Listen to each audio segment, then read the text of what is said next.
on a limited time frame tonight, guys. You say that every time we play. Every time. Every time we play. It's particularly bad. I can tonight. play till I have to wake up for church tomorrow. So No. And that means no.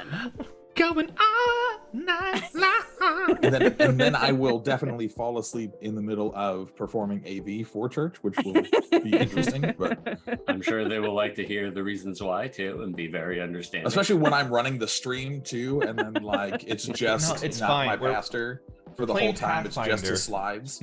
We're playing Pathfinder. Now we're not playing Borge. I can't show the other half of this. No, you should not show the other half. I'm gonna show the other half. It's got a goat man with a. I I can't was do just it. talking I about the can't do front. it. I'm gonna do it. The front, yeah. Well, the front's The also got a demon goat lord. man with it. Whoopsie. No. Oh my goodness, we can use the Pathfinder 2 crit and fail cards that I've bought. You've had those for so long. That's For what our- fell for our off my four-episode desk. jaunt that only went 2. That's what fell off my desk. You just got so happy. All right, so this is season 2, right? Or chapter 2? What are we calling this? We are in season 2. This is episode 4.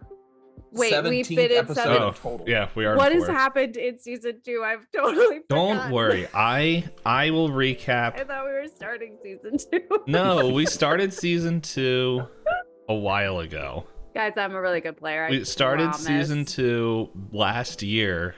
Oh gosh. Before the mirror realm. Yeah, it was right at Mirror Realm was the end of season Yeah, 1. Okay. we come back from the Okay. mirror Oh, realm okay, into season 2. Yes. Okay. You had that. Redeemed, by the way, he's I think he does the media stuff for his church as well. And he's also one of the guys that knows Pathfinder.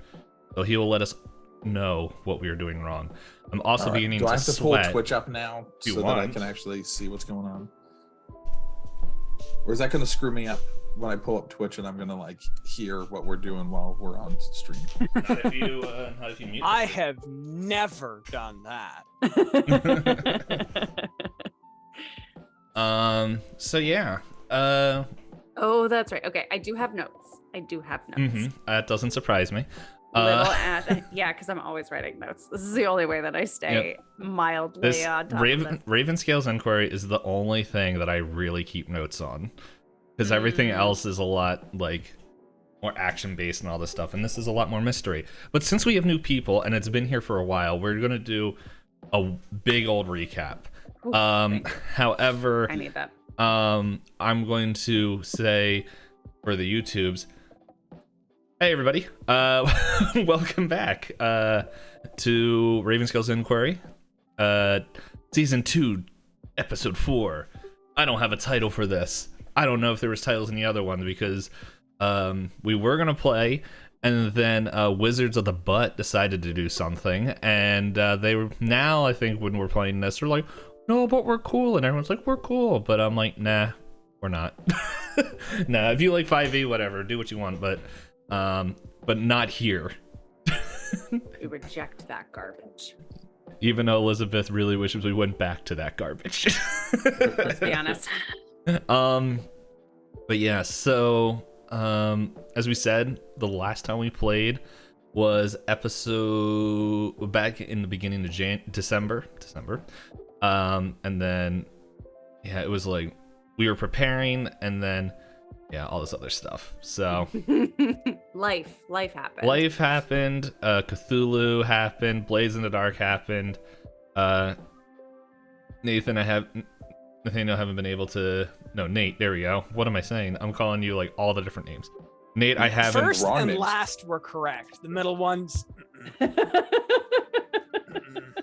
We're doing PF2. So I'm still gonna find a game to get Nate in. Eventually, one of these third-party games, not third-party, Steam adjacent games. One of these days. But he also runs a ton of other games. Where I remember he ran for PAX Unplugged, he dug through cardboard boxes laying on the floor. Yes. You know what? I know we played after PAX East, PAX Unplugged, because that's when I got you guys your Christmas gift, and then Josh Yep. informed me he got Opened 2 mine. D12s. Oh, you're right. I didn't get a D20. I got 2 D12s. Yeah. But now I have a D20. Huh. Thank you, Norse Foundry. Mm-hmm. Yeah, you're right. Thank you. I don't have any memory of that. Did I make a date? I'm glad on when that we- my Christmas gift to you meant so much. I remember I've been rolling with them the whole time. Oh, but no, it was still before all of the craziness. See, Yes. that's where the timeline gets off in my mind. Mm-hmm. Yeah. So just a little bit of quick background, and then we'll introduce. This is what I was thinking. We can introduce ourselves. We can introduce our characters and what they. Oh, I forgot to turn that off.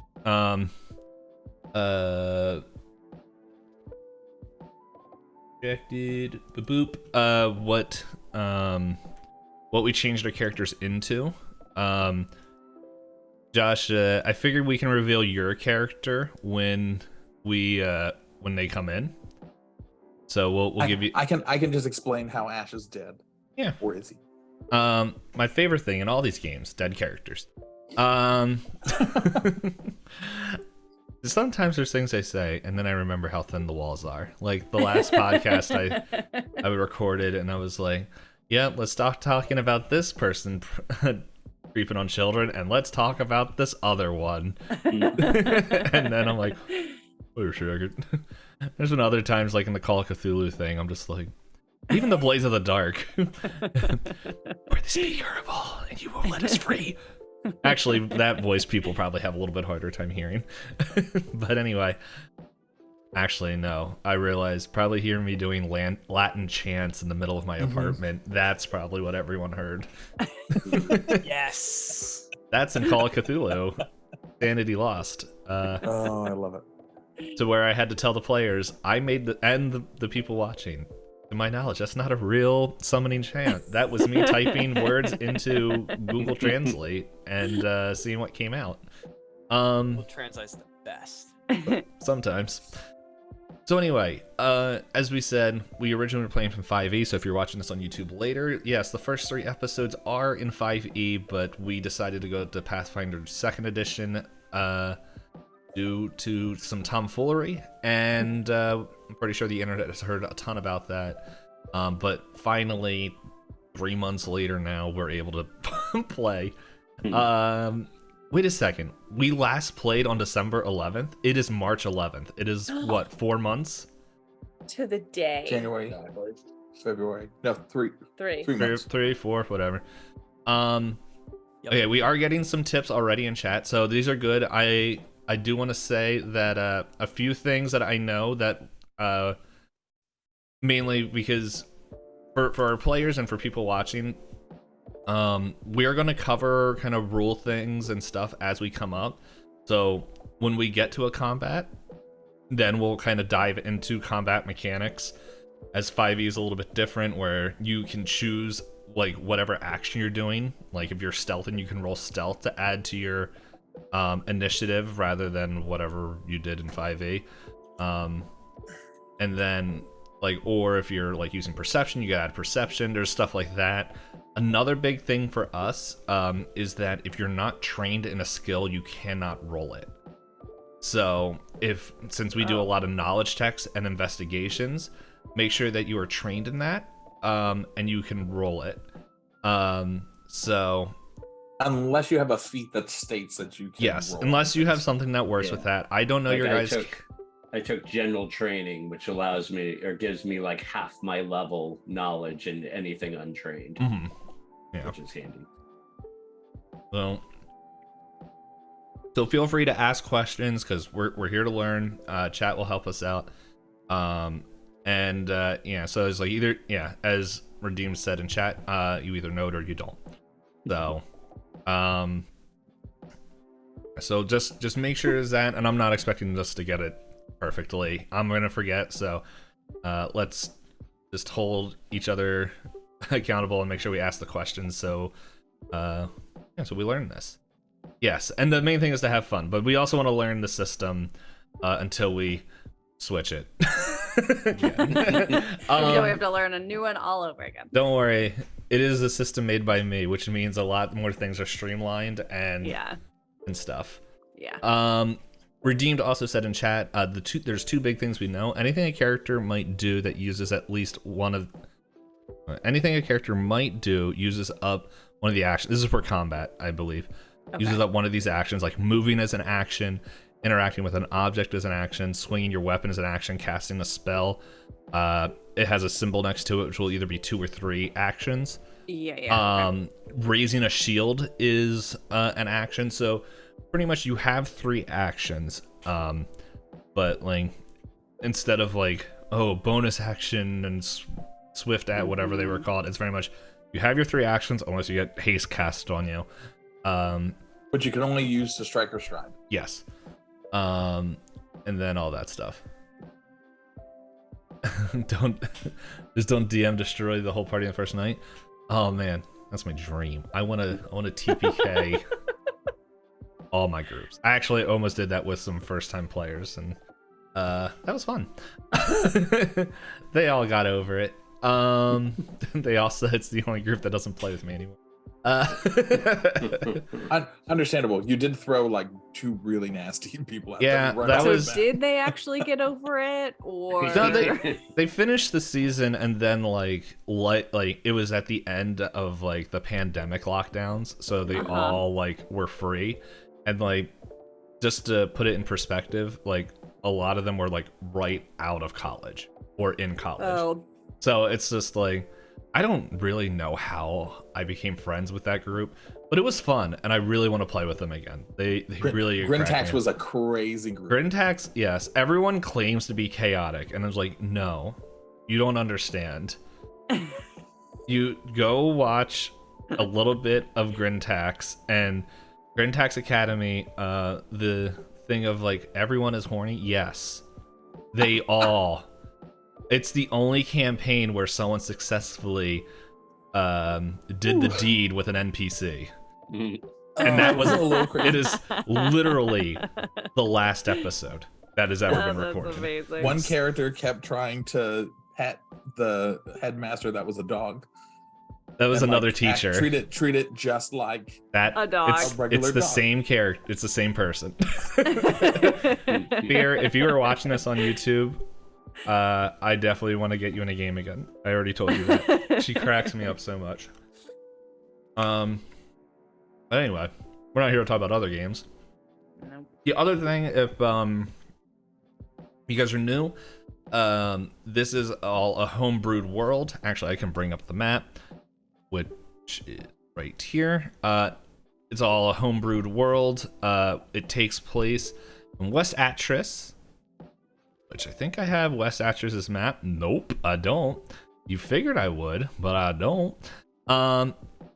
It takes place in West Atris, which is this land that lives in hollowed out mountains, and this whole story takes place in Halcyon Peaks, where it is pretty much crazy people. There are cults, there's everything, but yeah, we're gonna do a recap soon. But normally I would ask a really fun question, which is like one of my favorite things to do with people are in my other game, like, or even in this game. It's fun asking random questions.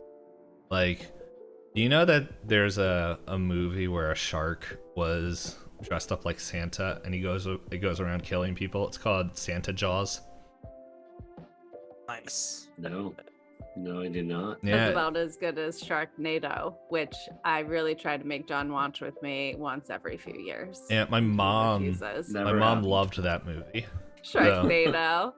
Yeah, I like my whole It's a good family did. They're like, we gotta watch this, and then I watched it, and I was like, this is the biggest piece of trash I've ever watched. Why'd you make me watch know. It's so So funny. I love it. this? And they're all like, we thought you would love it, and I'm like, no. But of course, at that time, it's like I was watching indie movies, high art. I put The Ways of the Child behind me, and then I went back to it. I might like it better now. But any poops. But But yeah, we're not gonna have a fun question because we got a bunch of like bookkeeping slash. That was such a tease. That was such a tease that you did right there. You made me Google it for nothing. What, Santa Jaws? Fine. Okay. We'll do this question. The question Nope. part. Yeah, the question part. I got this. This is what we're gonna do. Okay. We're gonna go around. We'll do roll a d20. We'll find out who's going first to introduce themselves in character. Okay. But here's the question: if you could like fuse Santa with any kind of animal and make it be a horror movie, one of those very poor B-rated horror movies, what movie would it be? Or what creature? So, let's see. Wait, ask the question. What is the question again? Okay, if you could fuse Santa with any animal and make it like a B-level horror movie, Mm-hmm. what creature would you combine it with? And now I'm just remember there's like a Thanksgiving B-rated horror movie where the turkey that they kill in Thanksgiving comes back to life and starts killing everybody. There's 3 of them. So I'll introduce myself and then we'll go from there. Hey, I'm Itisdpayne, Dave, whatever. And I guess I gotta change my own name tag because it's no longer DM. How did you roll a 25? No, that's with his perception bonus. Yeah. What are you rolling over there? He rolled his initiative. My initiative is kind of high. Yeah, No, you have to just roll a d20. Well, everybody else rolled initiative. No, Right? no one No, else rolled you, the initiative. only person who rolled you rolled initiative. initiative 3 times.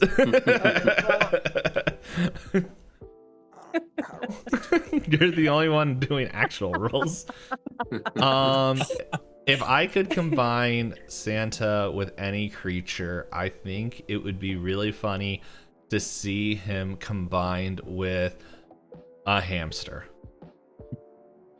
So would Santa be normal size and then part of his body would be hamster size? Or would he I think be with the this, same I think with this, it is like normal Santa size, but his head is a hamster, and his hands.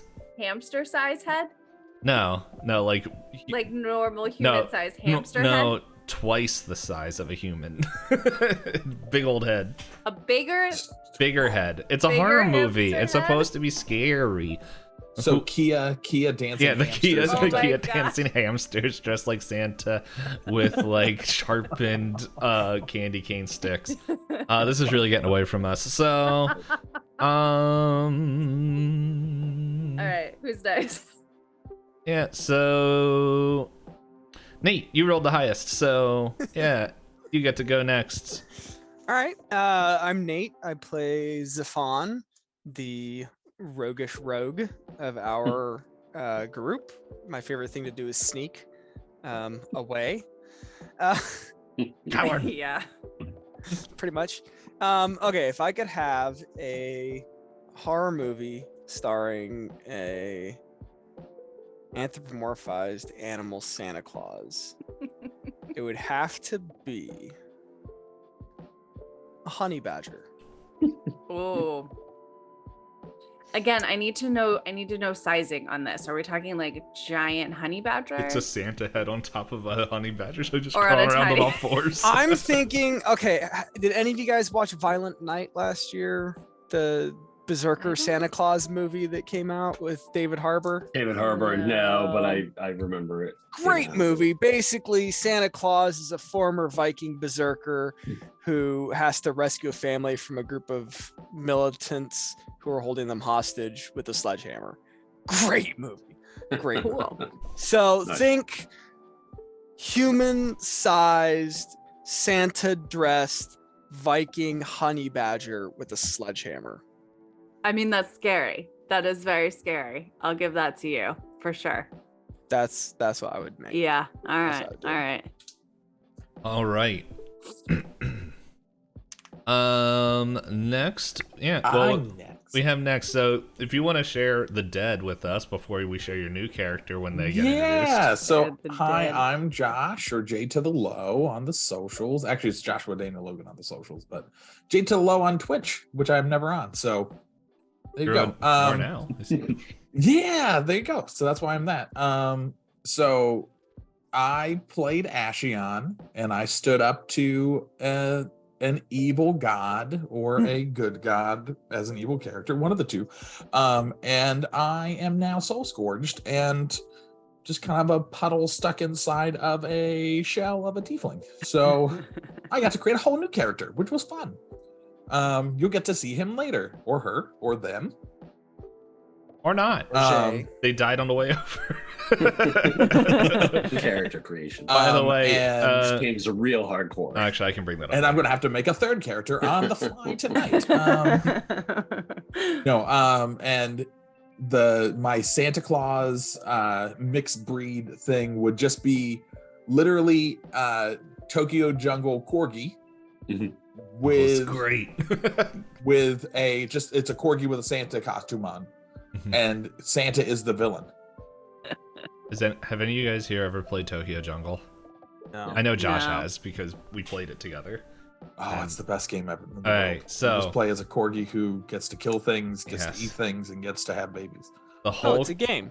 Yes, the whole concept. Game. Yeah, it's a PS3 game that looks like a PS2 game, and it takes place in Tokyo after humanity just mysteriously disappears. Except you can get a human via DLC. You can get a salary man, but a human, yeah. You can also get a robot dog. But anyway, you go through this, and the whole point is like you have to go hunt and all this stuff and eat like things and like pretty much become as strong as you can to get an alpha mate or a prime mate. No, not a prime mate. But anyway, you get like I forget what it Sigma. You want a Sigma mate? Yeah. So you do that, and then it's like you go through and like you can keep like leveling up your character, but then it gets to the point where your animal will die from old age, so you have to like pass along your genes.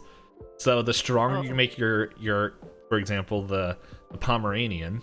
I'm gonna say they're Pomeranians. Oh, Pomeranian, not corgi. Yeah, the Pomeranian is the first one you start off with. Is like, so the stronger you make that character, each generation will like have their stats made even stronger.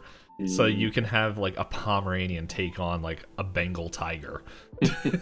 But then it's like it gets to the point of like you last long enough, there will be like you have to do different challenges to unlock different animals. But then it's like eventually like you'll get this alert, dinosaurs have appeared over in the northern Shibuya area, and it's just like, wait, what?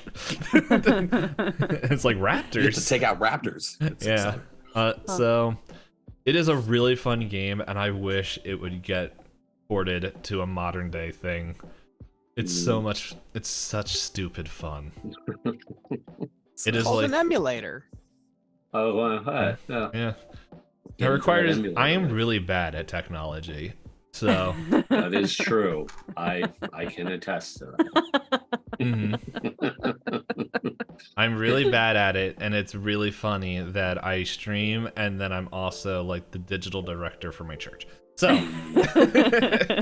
it's like I got in by I know how to stream, and then it's like when you do this stuff, no. I don't know anything about networking, my guy. Anyway, we're not here to talk about my shortcomings because I can do that for free. Elizabeth, how's your character? Oh wait, did we ever finish? Oh yeah, you did. That was it. That was me. Yeah, I think we did. Puddle Ash. Okay. Anyway, yeah, Elizabeth, go ahead, share your character. Hi everybody, I'm Elizabeth. I play Zevarra, who was a paladin half elf. We'll see who she becomes now. And now she's dead. No. has a warring, a very like complex relationship with herself and a number of gods. So we'll see how that gets translated in this wacky system turnover. And my scary Santa would definitely be Santa mixed with a human-sized giant hairy black spider.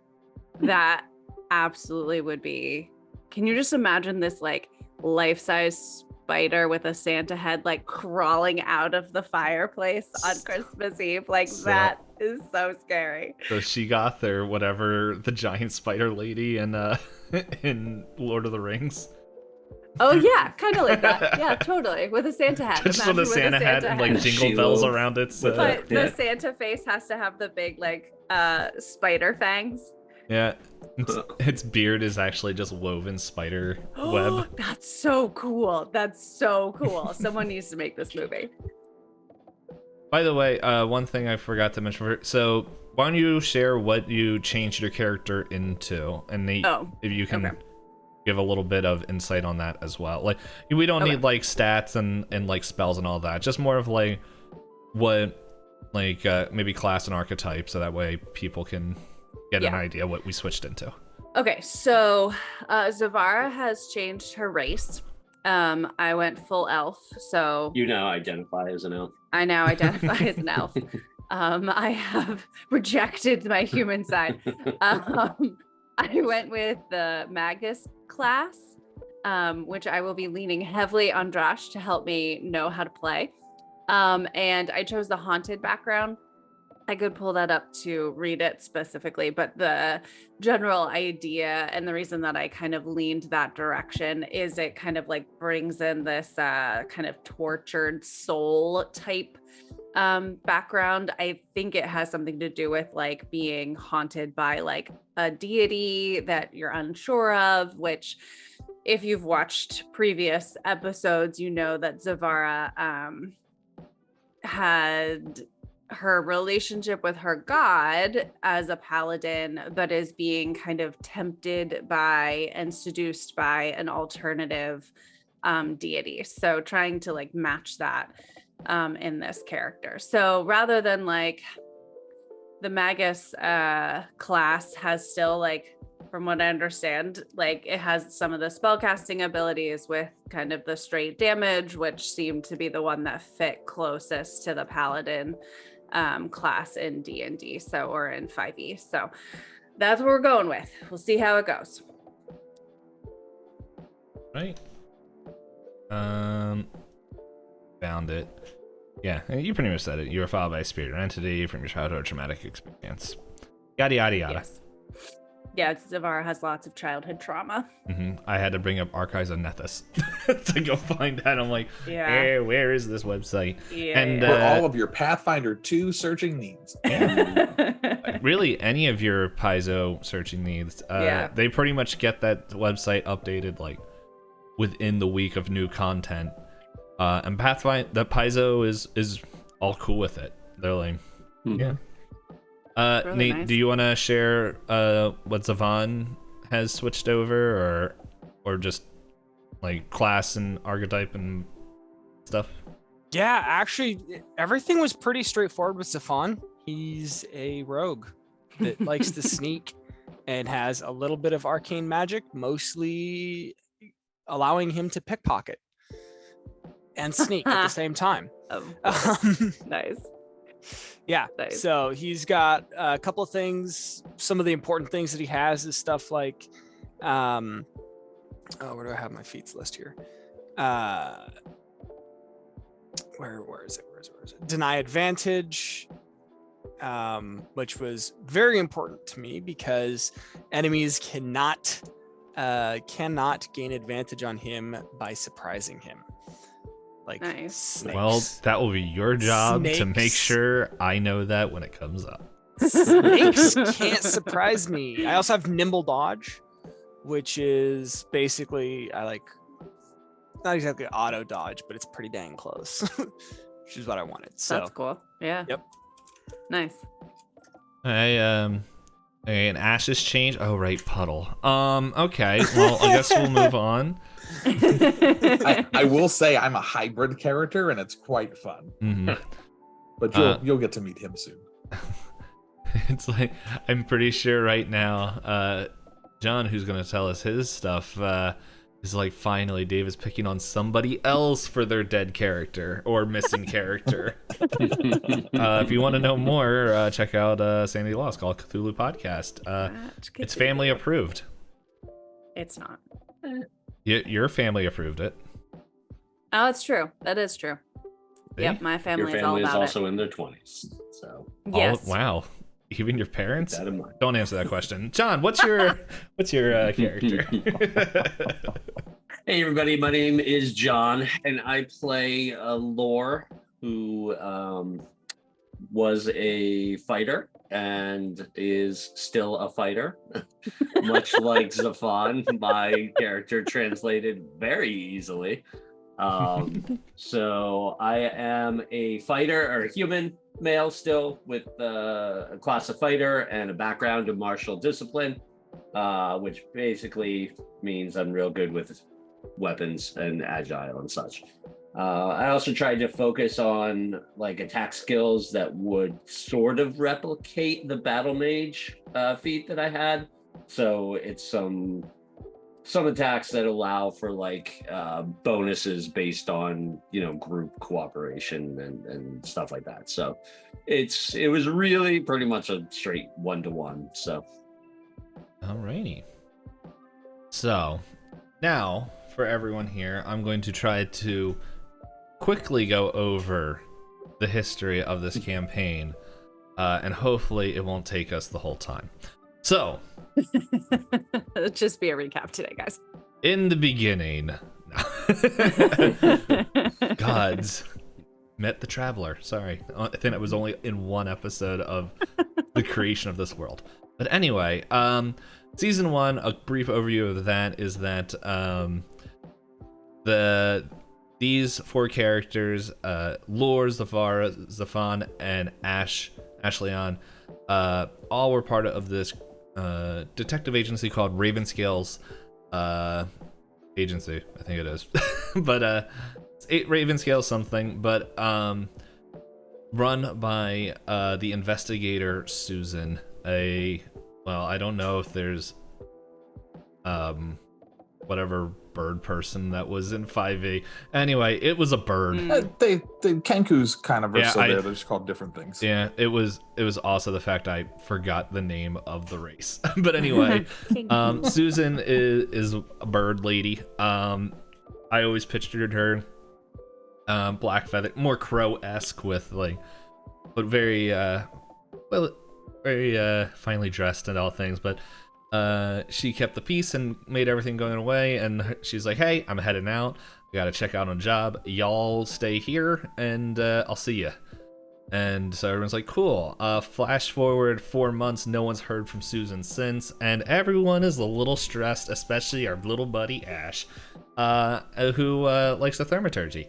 So anyway, all that happens, and pretty much the overseer of the Cloud District, which is the floor that they are on. They are in Halcyon Peaks. It is one of the biggest metropolitan hollowed cities, which is a black mountain that has been totally caved out for people to live in. And so pretty much they're living in Halcyon Peaks in the Cloud District, which is the middle.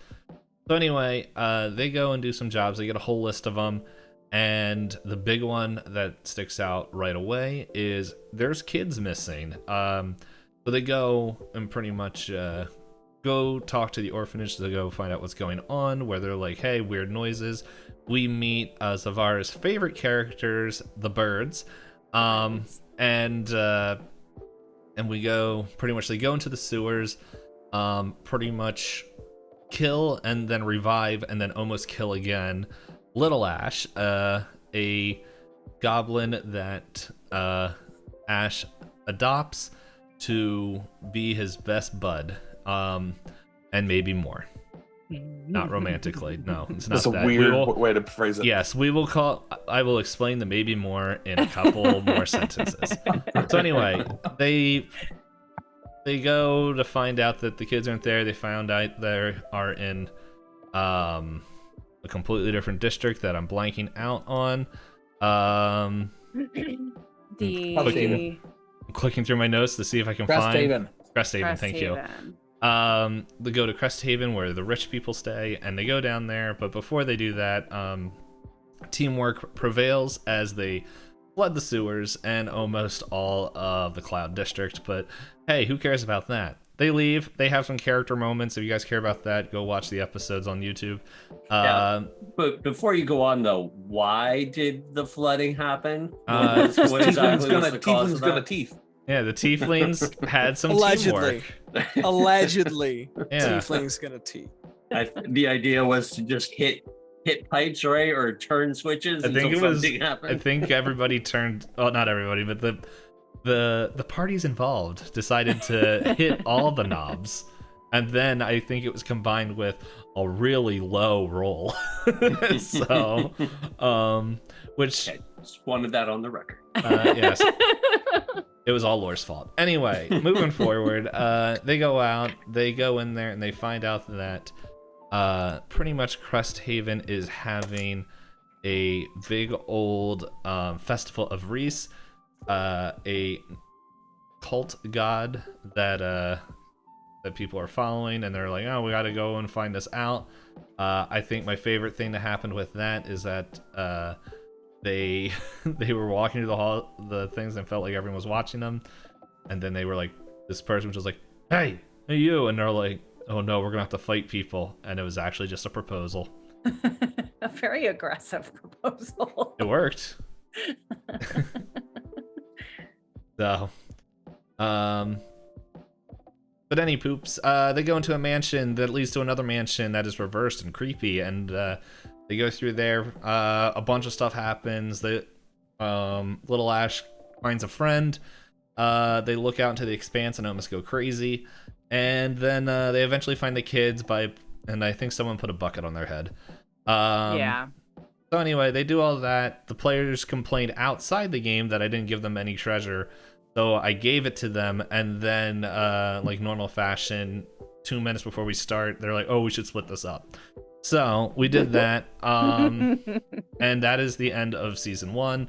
Season 2 starts off with pretty much they come back, and one of the cases that there is purple paint being graffitied with a purple FF being burned on the ground, and it feels like it can pull you. They inspected a little bit, and it feels like you can kind of go through it, but it's or fall through it, but nothing really happens.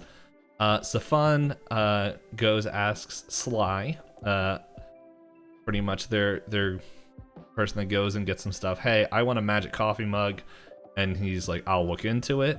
Zevarra talks with Brumble Patch, and pretty much gets a little bit reprimanded. Is like, yo, let's trust each other, because we can't keep covering you if you're gonna potentially cause a ruckus down in Cresthaven.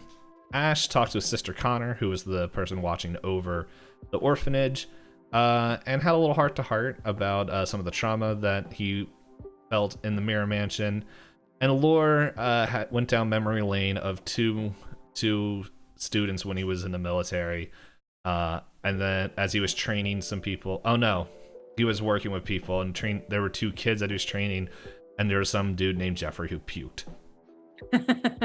This episode also ended with Little Ash. Pretty much they find out that Little Ash belongs to a different entity, as Ash, who was, surprise surprise, a warlock who also served a cult god of Tikal, a snake man who was in charge of spirits and other stuff. I can't remember, it's in my notes, but anyway, It was life and death.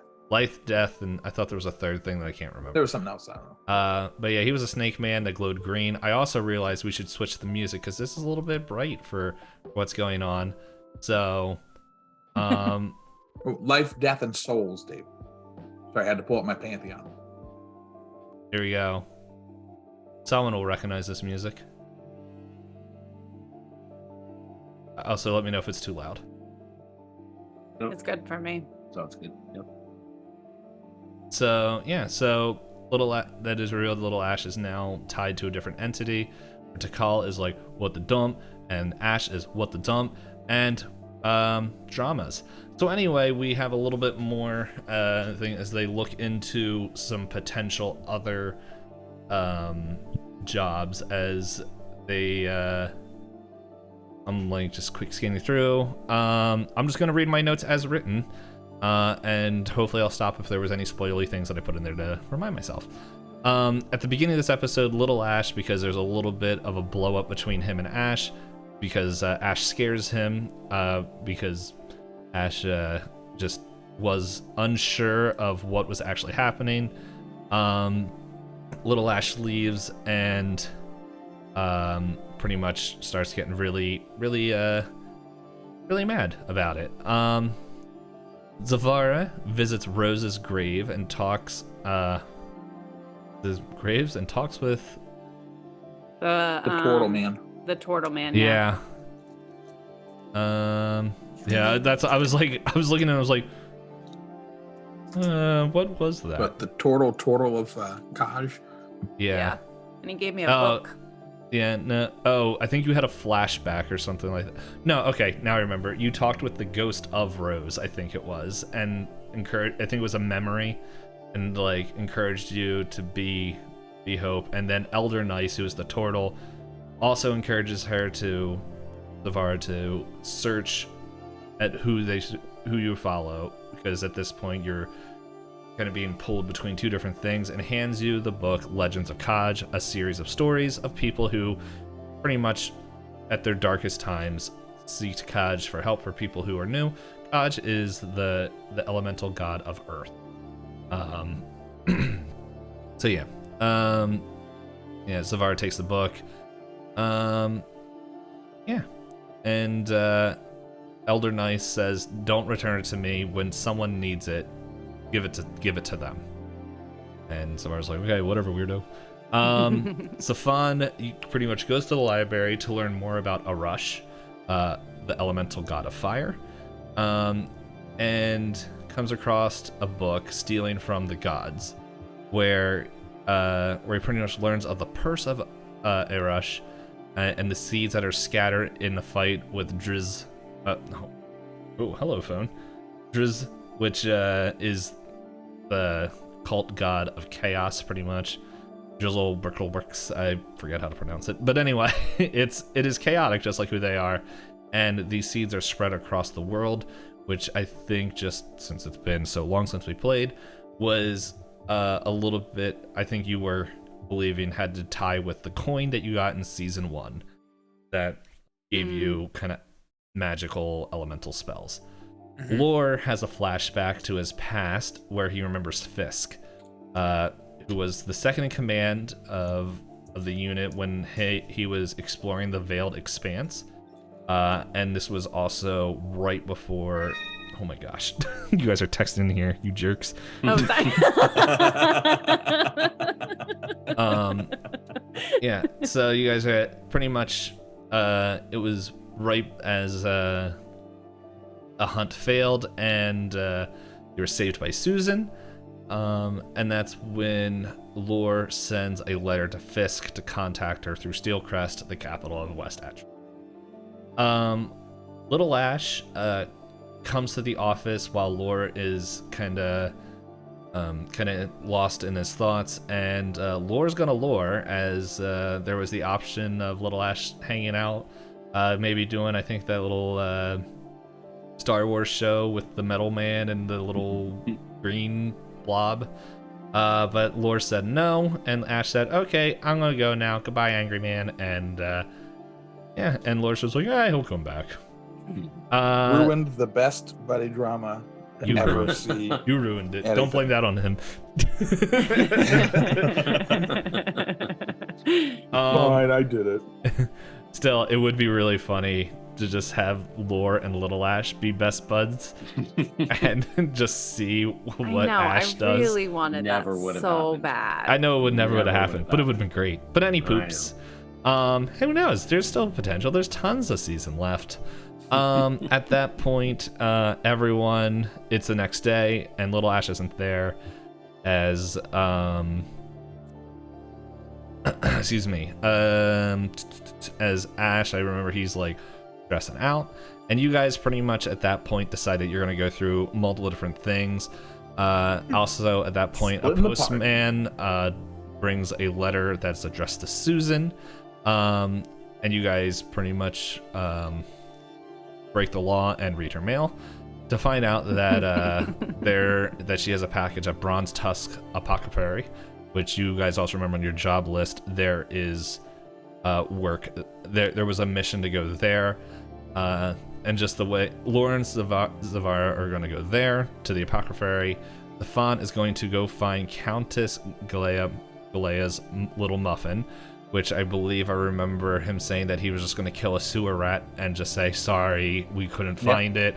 I don't remember if he actually did that. I'll find out when I get to the third episode. And Ash is going to go find Helvap's Aripia. And Ash is dead. Well, yes, that didn't work out. So anyway, we're in... We still have one more episode before we get to... Yeah, we are in episode Spoiler 3 alert. right now. Oh. So, Lawrence Zevarra, you guys at the beginning of episode 3 make your way to Bronze Tusk Apothecary, where you find out that Susan had a package of 3 gemstones, one of amber, another of bright crimson, another of a glittering emerald, a vial of spider poison.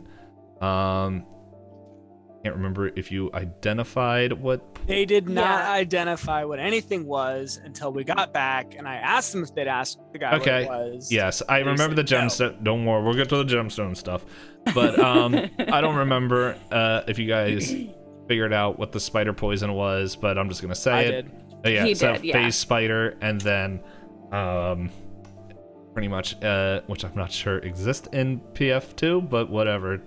And a polished silver mirror. He also told you that the thefts have stopped last month.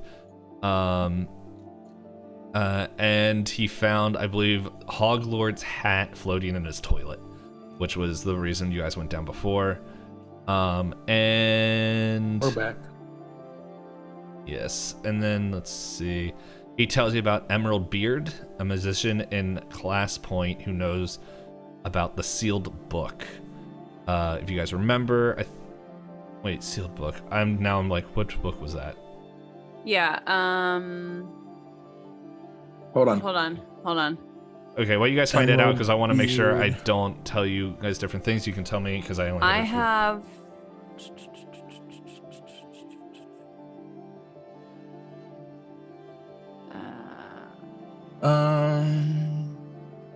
Okay. I think it was okay. So I think if I remember correctly, he told us that Susan would ask him for books.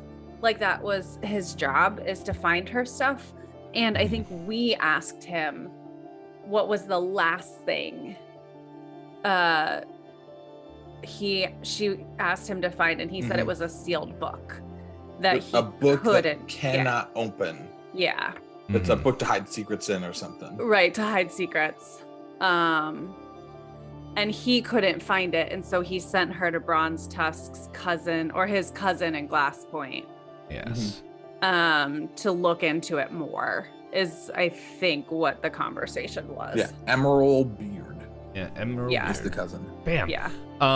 So yeah, you guys do get that information. Ash goes to Cresthaven again to meet with Duke Helvap.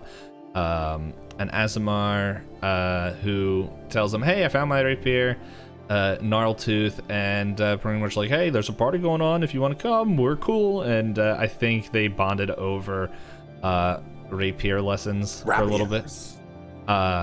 And yeah, so that goes on. Zephan meets with Countess Gallina, and who is a Loxodon, which another thing I'm not really sure exists in PF2, but whatever. They and pretty much also invited the whole group to a party that happens in 8 days. Also informs them that Muffin has been found and to request the request has been canceled. So pretty much they come back and they're all looking at different things where gonna show what Susan had in the as her whatever it's called in her delivery from Bronze Tusk to where inspections happened. Nate, did you identify all the gems as well? I could identify some parts about the gems. Basically just feel different kinds of energies, but I don't think I could necessarily Okay. identify each one, which is Yep. why what So- happens next happens. So we found out the vial was phase spider venom, I did identify And- that. and then the glittering emerald feel energies tied to Matu. Yes. That's what we got out of it. Okay, and so you guys are passing that around for a little bit, and then I think Zephan's just like, yeah, I don't know. Here you go, buddy, to Ash, where Ash touches it and is instantly teleported to in front of the elemental god of wind, Matu, where he kind of pretty much is just like, hey, give me my information, and Matu's like, nah bruh, and he's like, I rather die than leave, and Matu's like, okay, and blows up his brain. And to where this all happens, I think, in the course of 2 seconds in meat space here, as everyone just sees Ash catch the orb, and then like blood shoots out of his ears, nose, and everything, and like starts convulsing on the ground, to where I have recorded Ash's final words as to call why did, and it blanks blanks out. But he is left in like a vegetable type state, which I'm looking at my notes and I'm like, that's not how you spell vegetable, but that's okay. I'm the only one seeing these notes. They bring Brother Tross to tell them that Ash has had a spell, or a pretty much this whole thing called skull scourging, which is a whole process that the elemental gods can do that could potentially be a way of salvation, or he'll never wake up again. And that is where we are at. I'm trying to think if there's anything else that so No, and then Trust just scooped no, up I'm Ash trying to and think walked out. of things Yeah. that might have been throughout season 1 that might be important that you guys may have forgotten, but I'm looking through at least some of the notes that Josh gave me, because before I started really keeping track of my own things, and I'm just gonna say, So you we have a book from Susan. We know that there's something in Susan's desk, but it only opens to her voice or to some magical thing. We have all of the details that we were given from our initial, what's it called? The initial cases. We went through all of those except for the FF one. The FF is still in Susan's office, and there was an FF behind the alleyway behind us. Like, so that's been happening closer to us. I don't know if there's anything else. Those are all the big ones. you kind of covered what I wanted to. Sorry, I will plot. No. No, you're fine. So, yeah, we now are in. There you go. Okay, good. My notes are in the right spot. So, you guys are in the office. Brother Tross looks at you guys and he's like, I don't remember. Actually, I don't remember his voice. Oh well. You're close, something like this. I'll take him to the hall, the Golden Coral. We'll wash him over there. Unless you guys don't, if you guys have a problem with that, we can figure something out. But let me and the brethren just kind of look over and see if there's any way we can help him. At least make his state that he's in easier. If there's nothing else we can do, At the moment, we can come and visit. Oh, of course. Any of you guys can come and visit whenever.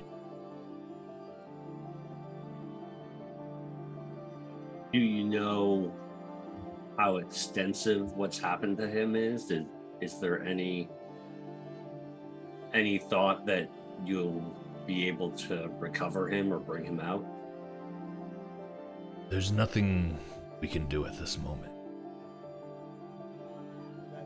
Currently, chat is playing sound of alerts that I'm hearing in my ear. Read the room, chat. Come on. No, we can't do anything. This This is his journey now. And trust me, if I could help him, I would. There's nothing I can do at this moment.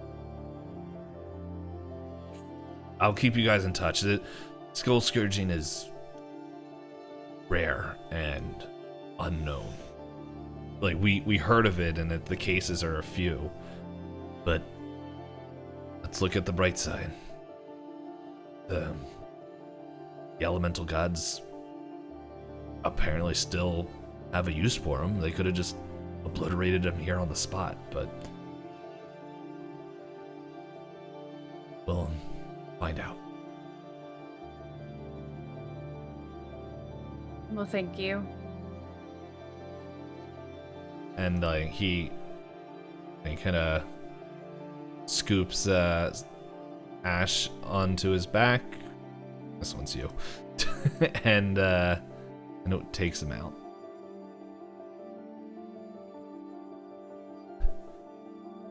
And the room is quiet, like, except for this weird piano music that keeps playing somewhere. But yeah, you guys, like, you can see like a slight like singe mark of where Ash's feet standing when this all happens. It's not like this huge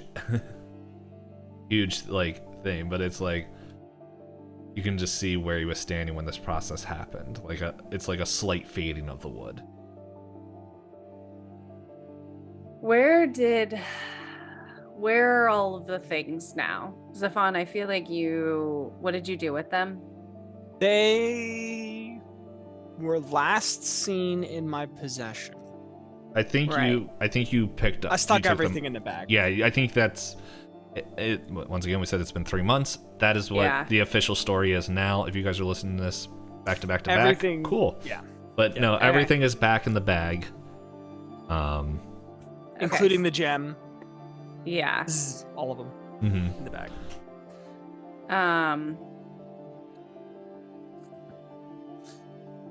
I think Zephan's gonna walk over and make a pot of coffee. Okay, dude. Makes sense. I gotta bring up my DM screen so that way I can know what things are what. Yeah, I think Zevarra is feeling really overwhelmed and lost. So I think she looks at Lor. I think she just turns around and shakes her head and says, I think we're in over our heads here.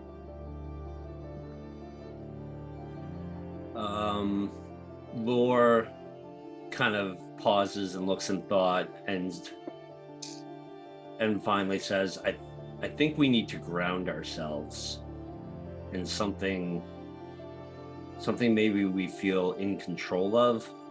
What is the current caseload? What else is still pending? Maybe we just need to do something more mundane. Our friend just, in essence, died. But he's not, and standing around here isn't going to bring him back. He's in the hands of the people who can best help him, and he wouldn't want us to stand around not doing anything. He wouldn't want us to. We can't keep doing this. We can't keep chasing people's dogs and finding lost swords when clearly something much bigger and much more sinister is going on. The problem is, look what it did to him, and he was the most powerful out of any of us. I can't hit that with a sword and make it go away. We're not ready for that. Well, then we need help. I'm all ears.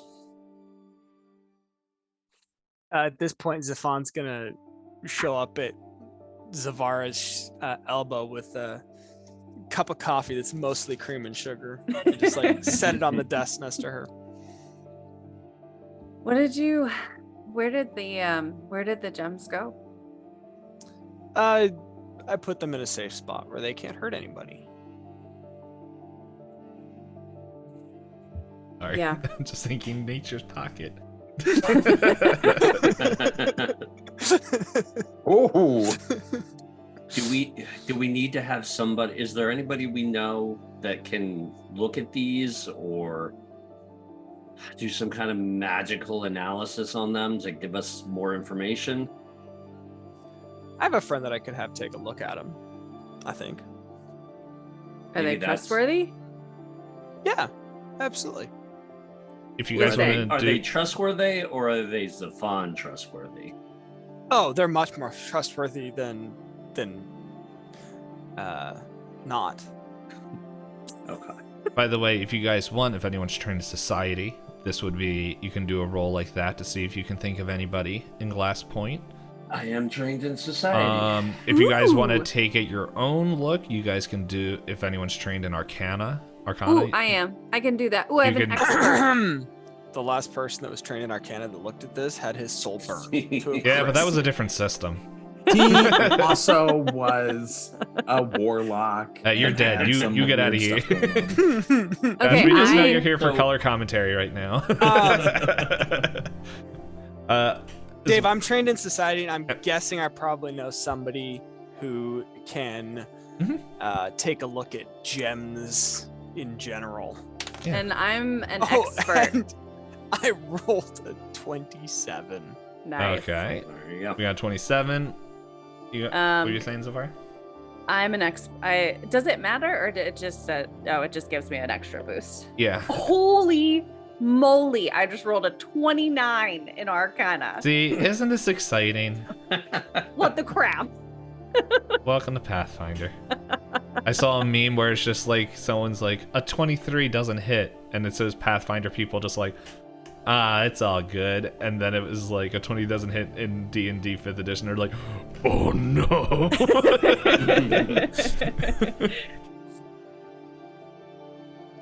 Okay.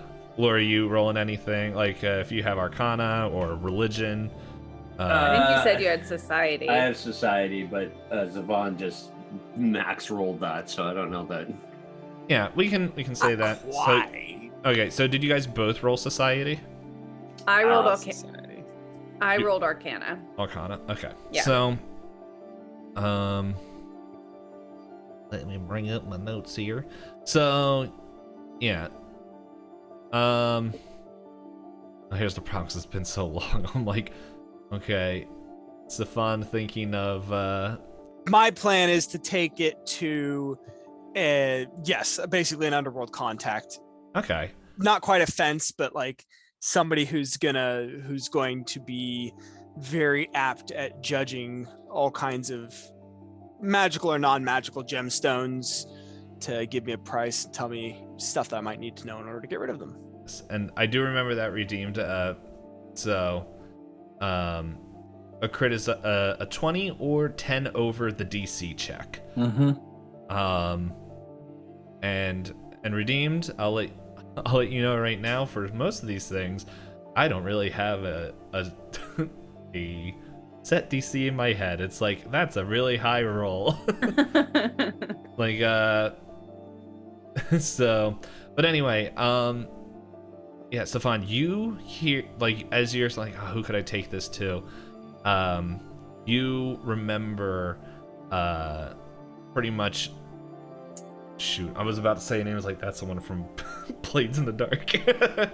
But yeah, Roll with it. yeah, I know. I was gonna say Mad Adelaide.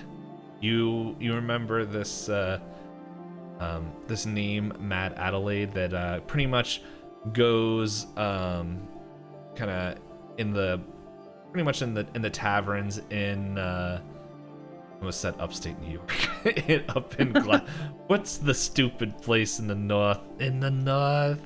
In the north. Gotta look up a stupid thing. Glass In Point, Glass Point, Stone yes. Bay. Glass Point. Gotcha.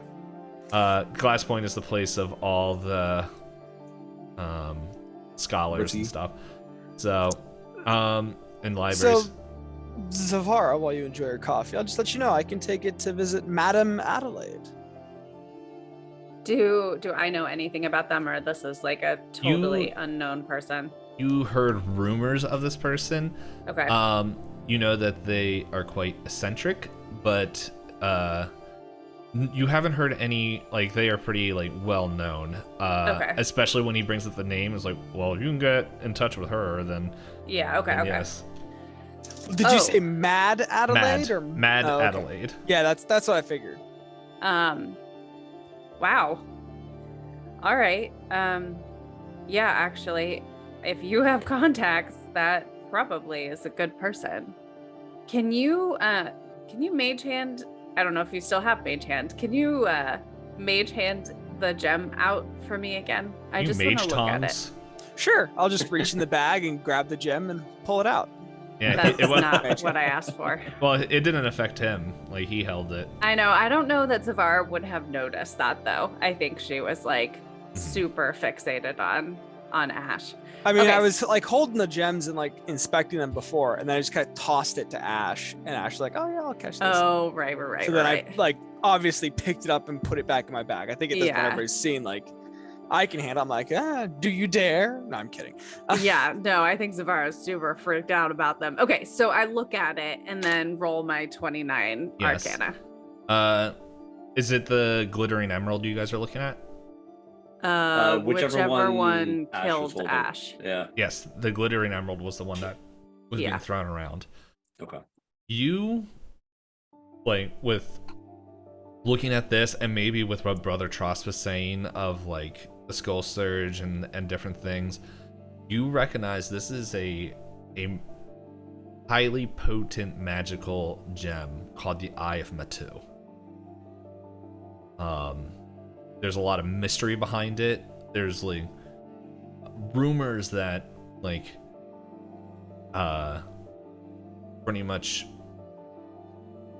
what I forgot the word of it, but it like people who devote their whole life to Matu like could use this to visit him.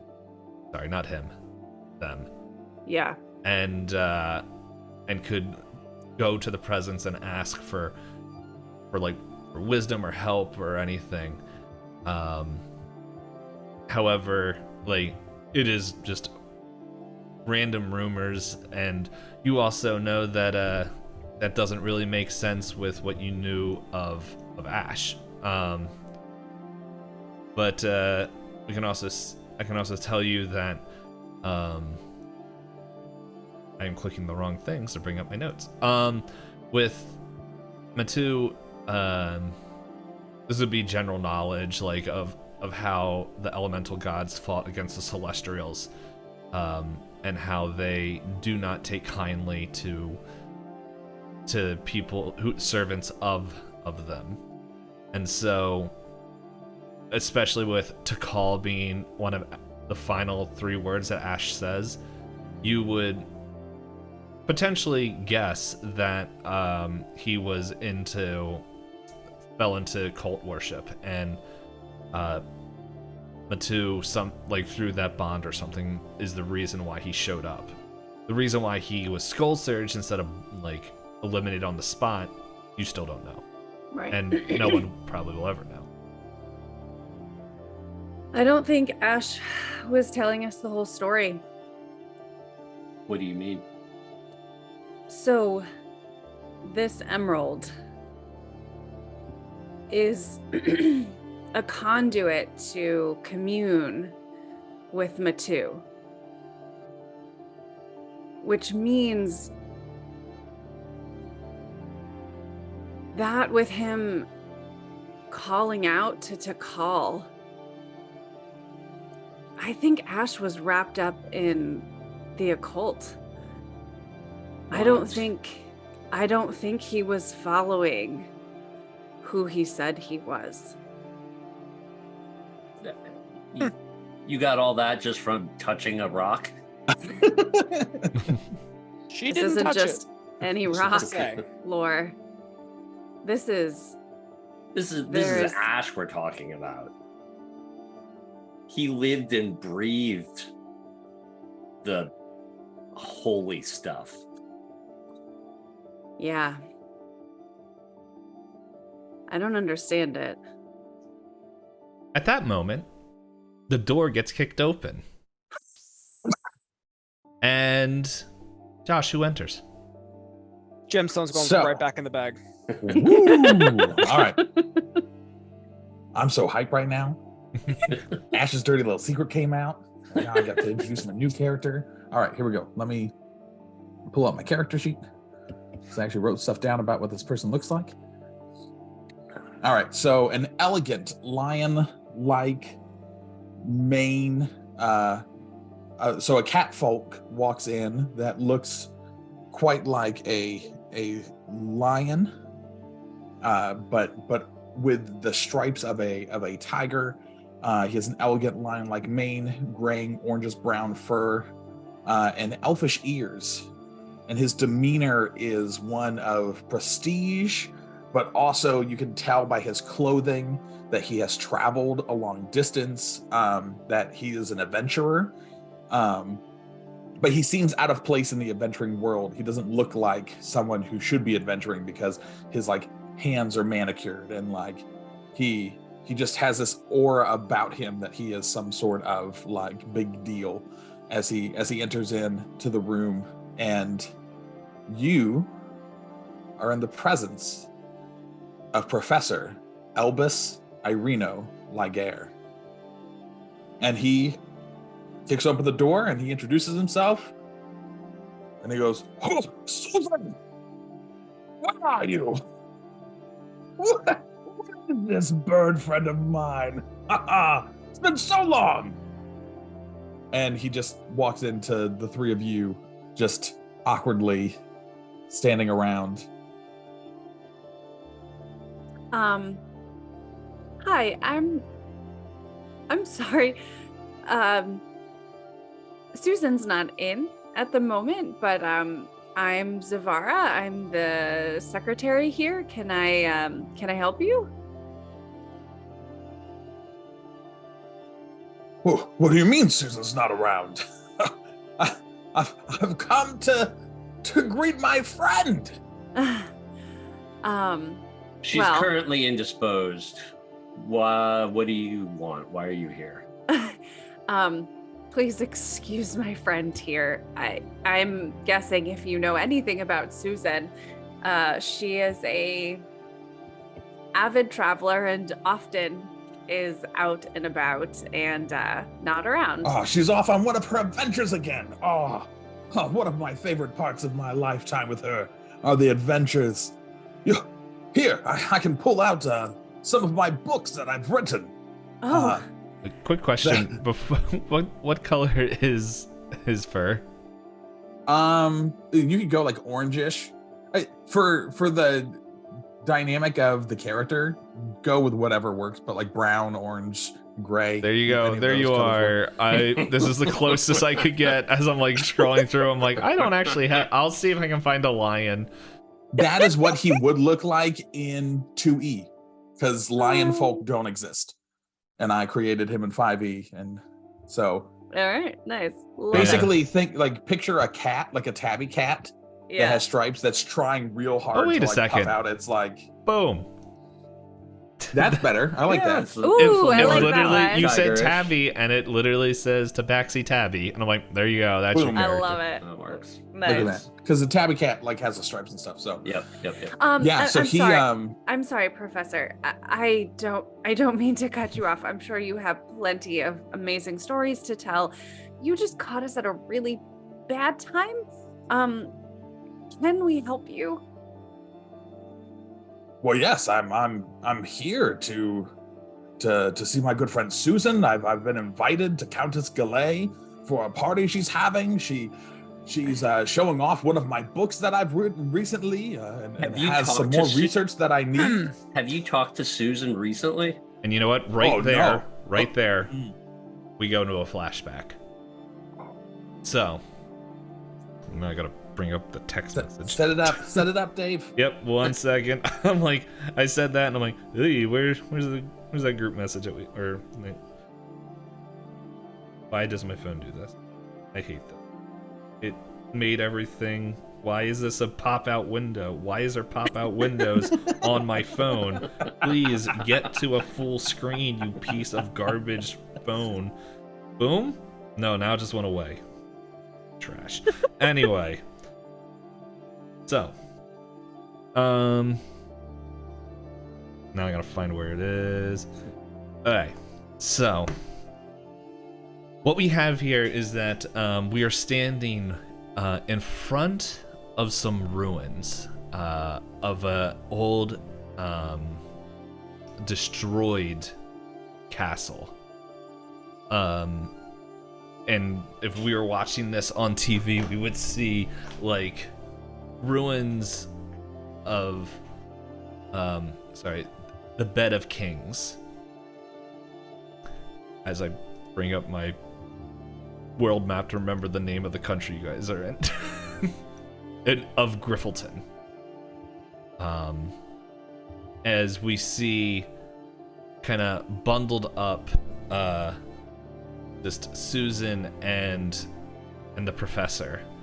Well, he's not the professor now. I forgot his name. What's his name again? Elbus. Elbus. Kind of Though Susan would have called him Elby. Yes.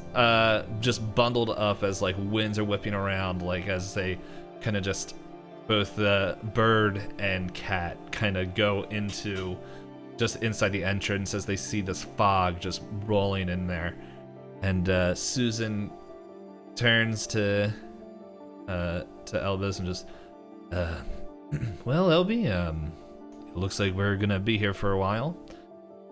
With those winds, we're not going to be able to get out here for, I don't know, short couple hours, most week. What did you think of this last adventure?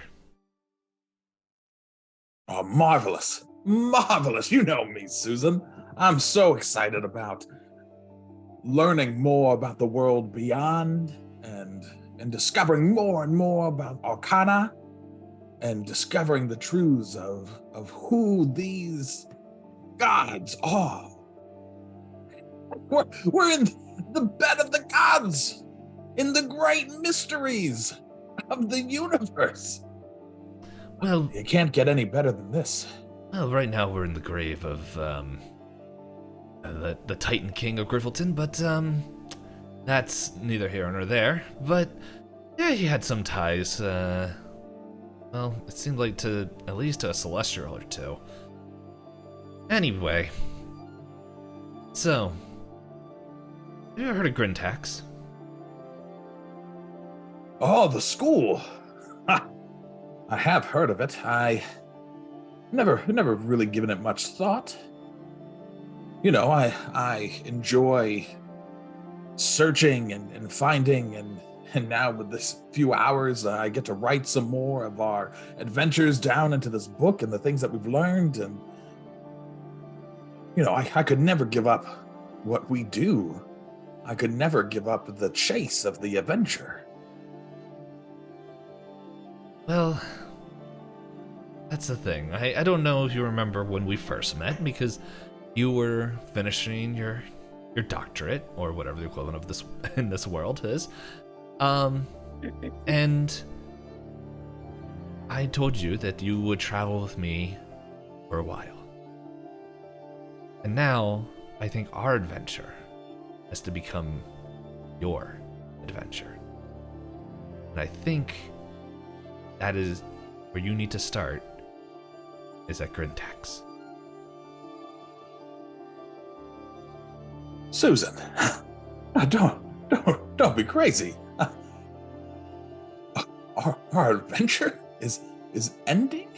I never said it was ending. I'm just saying that characters are changing. Doesn't mean that we'll never meet again, and it doesn't mean that you will never go out on an adventure. However, I think what you need now is to ground yourself. Now listen, I know that you're an intelligent man, and that you are deeply interested in these matters of the pillars in the creation of our world.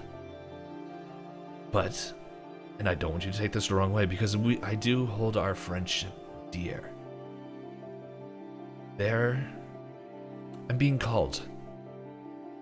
They're, well, let's just say my students. They don't know they're my students. But I have a feeling that you need to learn how to deal with someone that might not match your amazing intellect.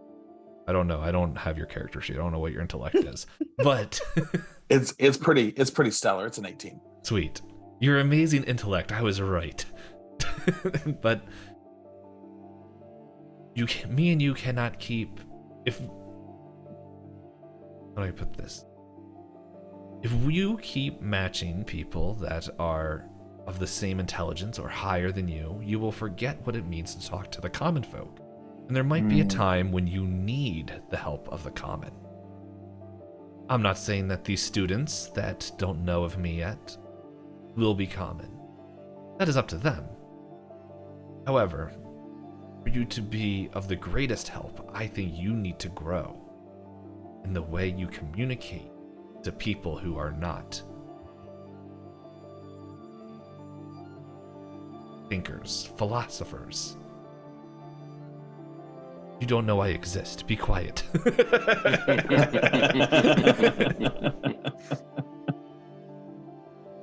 Because I shouldn't say too much, but let's just say I think you would be a great deal help to these people and to me. But if you're always with me, then it is unclear. I can help you get in there. I have a few connections if that's what you're worried about, and I'll make sure that you have my address, or at least the place where I will be from time to time to catch up. Well, if you say that I need to grow, then I must grow. There's no one else in this world that I respect more than the great Susan Brittlebeak. I'm not great. I'm just there at the right time. Susan, you are much greater than you seem. And there are many a times I should have been dead if it were not for you. That's true. Yeah, I have much greater intellect than mine. And plus, Riara will be so happy that I finally have decided to settle, to find a place to stay for a while. We have our first on the way. It's about time that's happened too. It's look at this. Being at the school will help you be able to interact with children. That's a skill I've never been able to grasp. And if you even get anywhere close to it, you will be a better person than I. But we're not here to compare notes, because we compare notes all the time. We're not here to compare our characteristics, because that is just, no one comes out winning. But in the end, we can get you set up there, and we can keep in contact. I'm not telling you to stop your research. Oh, no, if you did that, then you definitely haven't learned anything. I think, though, with all the different cultures and connections and stuff, because remember, Grid and Tax Academy takes people from all over Mykrin. So you will be able to be in the hotspot of culture and religion and rumors. I think there would be more than if you really pay attention than what you expect. I see now. Yeah. You need a man on the inside. Well, if that gets you there, sure, we can do that. Also need to grow in these areas, and Remember, heck, I've got enough pages written for books upon books. There you go. You know how much I love to talk about these adventures. And how much I love to explain to those who don't yet understand the Oh, yeah. world that was before. You will explain to people who understand it more than you do as well.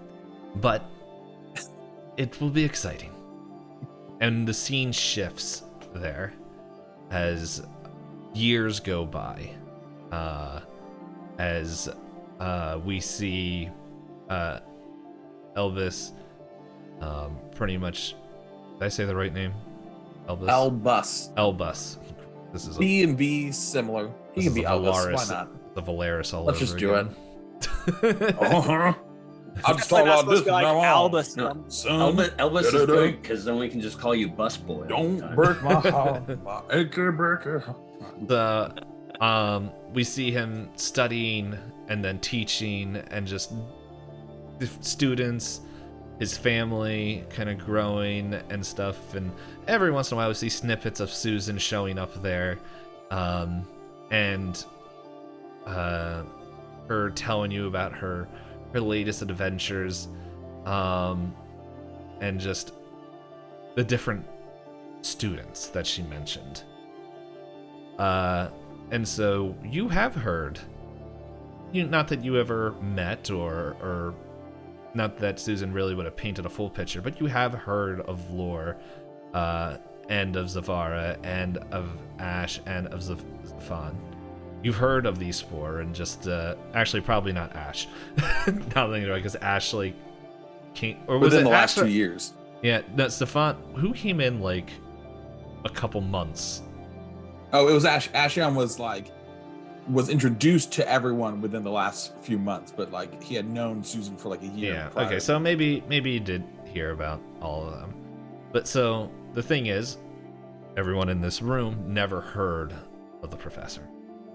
So, but yeah, you've heard of a few of the adventures that they went on, and stuff, and what they're learning.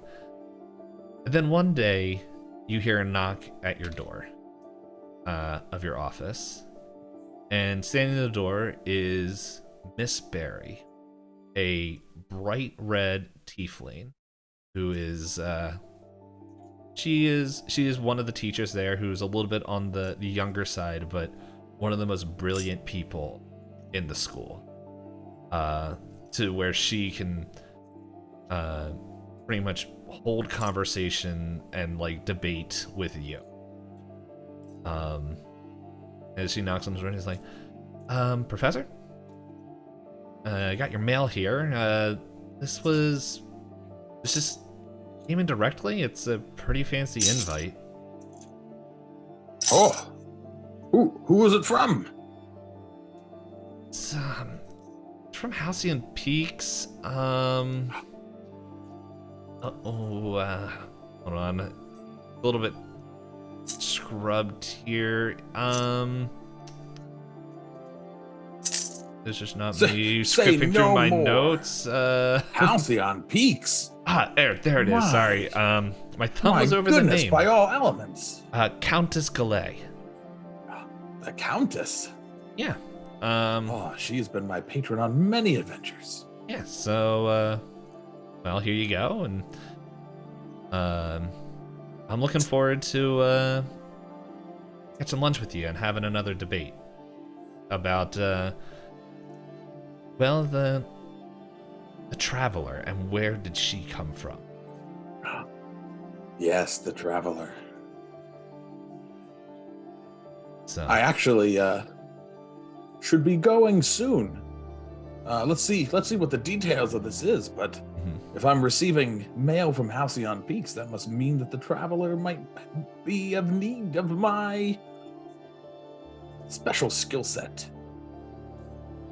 And you open it up, and it just says, Professor, you are cordially invited to a gala that we are having, and we hope to hear of your latest works. There will be minds and potential Patreons from all over the fine, hallowed peak of Halcyon Peak. And we hope to once again reconnect and meet face to face. And yeah, and it just goes on to give you like kind of basic information of where and what is required. I think I should also say real quick, because I don't know, not that it was not that it really went into, it's like, but I know how some people be like, oh, the professor's meeting with a hot young new teacher. There's like, she is like unable to have, not unable, but she is like one of those people that is just like, romance isn't in her mind. It's just like, no, we are actually debating and having stuff. And the professor would definitely be way like just love picking and like debating this month. So there's Elbus has a young, spry, 150-year-old elf back home. So yep, no worries. And it was like, it wasn't so much for your character, it was just like I don't know, maybe every once in a while like rumors spread around the school before the teacher's like, no, shut up. shut up Jimmy, and throws him in the lake. Jimmy. She's actually quite good friends with my Dora Rayora. Would be how the professor explains his relationship with Miss Barry. Trying to set her up with my son Elris. Okay, Miss Barry is a character from Grintax, and there are multiple characters in that, player characters that have been trying to get I Miss Barry. remember. It's very interesting to sit there and then have to scrub my ears and my eyes every time I watch. Well, imagine being there in person. But anyway.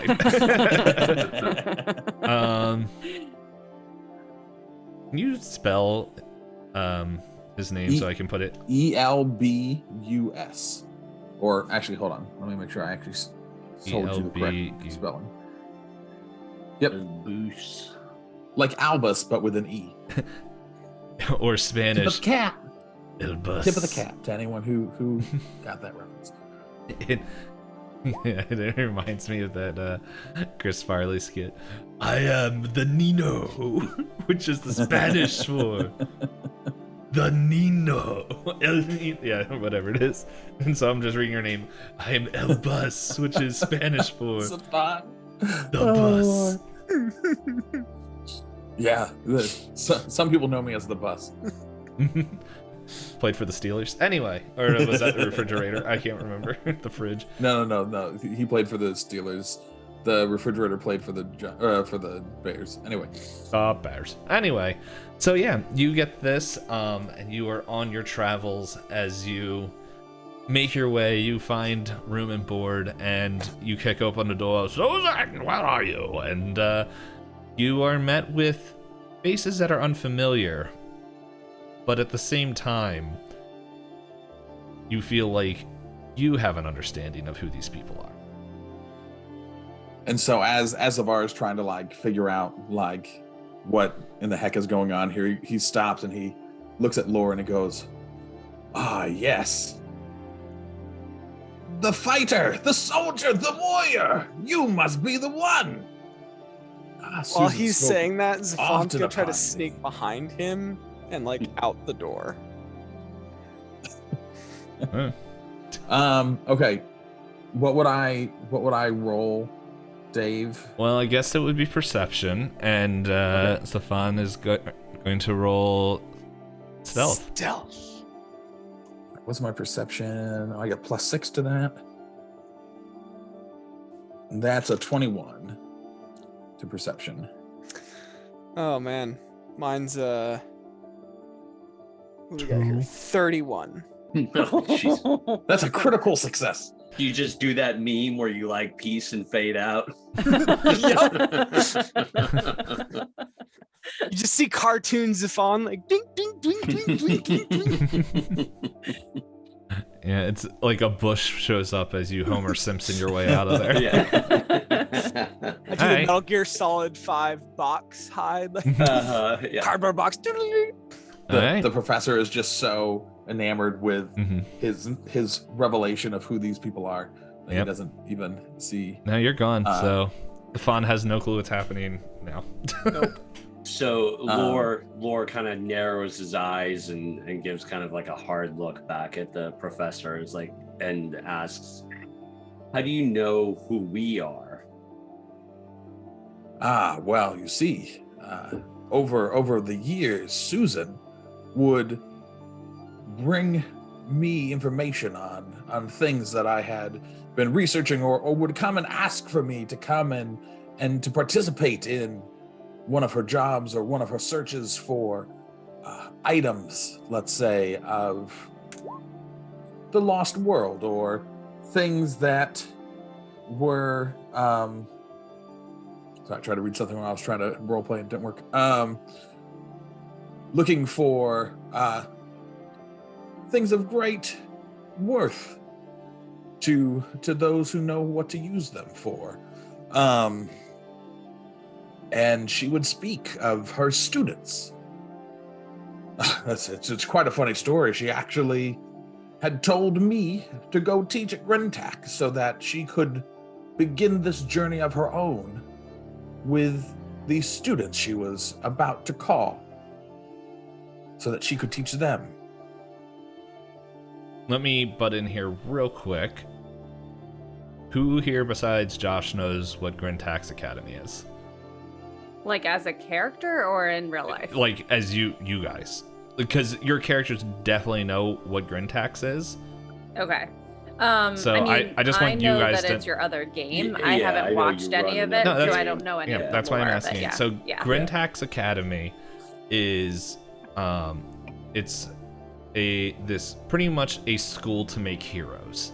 It is fully like not funded by any government or anything.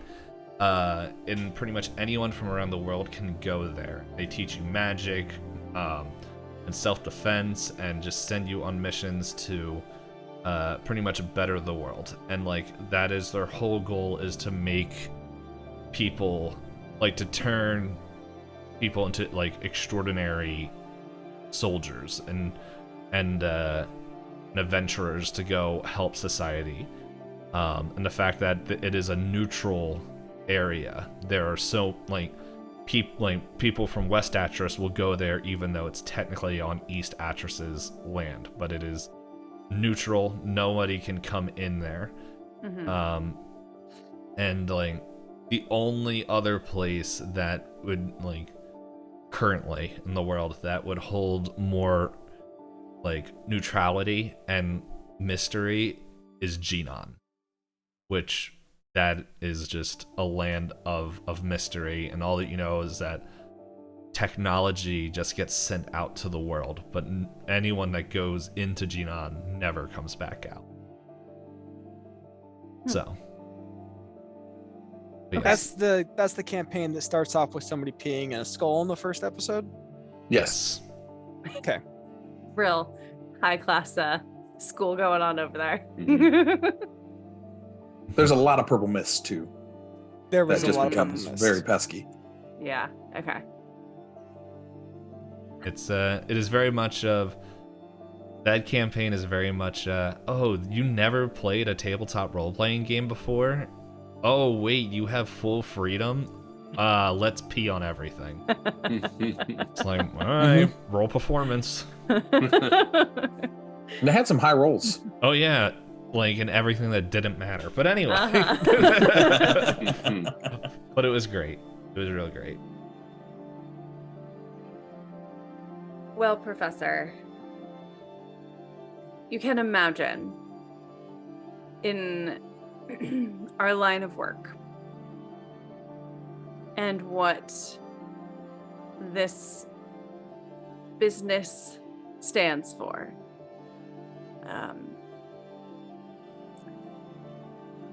We have to be cautious.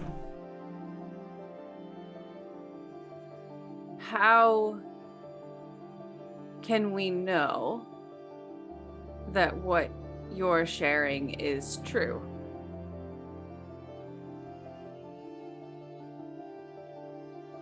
Ooh, that's a great question.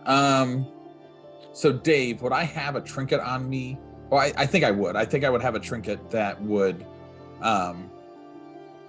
explain undeniably and be I's. from Susan. Yeah. Mm-hmm. I'm thinking there's like a watch or something that he has that was like a gift for like maybe like his 20 years at Grintax that would have happened prior to her disappearance. I guess time frame too. Were we already working for Susan when she separated from him? This was she separated from him, right, and then like she went and found Lor. So it's just like she told him go to Grintax, and then from there. So there wouldn't be something that like we would have seen Susan have that he now has. Yeah, I think. Well, she's a bird, and birds every once in a while have feathers fall out, and I think maybe what she does is she'll like make some form of not jewelry, but like some sort of a pendant or something like that incorporates one of her like her feathers that like fall out like as she, I don't know if molting is the right word, but as like she kind of new feathers come in and out. So you all, and since this is new information, I'll let you all figure out what was your feather trinket. Mm-hmm. Okay, I have the perfect idea. So for Elbus, he has this like and like you can tell like he's super magical. He has this like hat that like is like just has this like strong aura of power to it. It's a level 3 hat of the Magi. And on his hat of the Magi is this like it's like a gold chain that goes around the hat that like has a pendant on the side of it. And so he like takes off the chain and the pendant and he holds it out and he goes, Susan, for the many years of adventuring with her, she gifted me this. And then he like lets the gold chain drop like out of his hand, and he's still holding the end of the chain, but then the pendant's there in front of you both as he holds it out. Zevarra kind of like looks over at Lor. Lor recognizing it kind of gives like a slight, like just barely perceptible nod. So Zevarra looks back at the professor and goes, well, Professor, I don't know how you feel about adventuring, but you might have just walked into one of the biggest adventures of your career. At that moment, I just got chills everywhere. That was beautiful. Lor kind of holds up his hand to pause Zevarra and says, Professor, you never answered my question. When was the last time you spoke to Susan? Have you spoken to her recently? I think the last letter you may have received was you telling about Ash. So. Oh yeah. So that would have been. Just we'll say about a year before all of the events, like a year before she disappeared. Well, the last correspondence I had with Susan, she would come by maybe once, twice, every 5 or so years. You know how she is. She kind of goes to and fro as she pleases. But she told me of this bright young student of hers who had much potential, but was a bit brash and immature.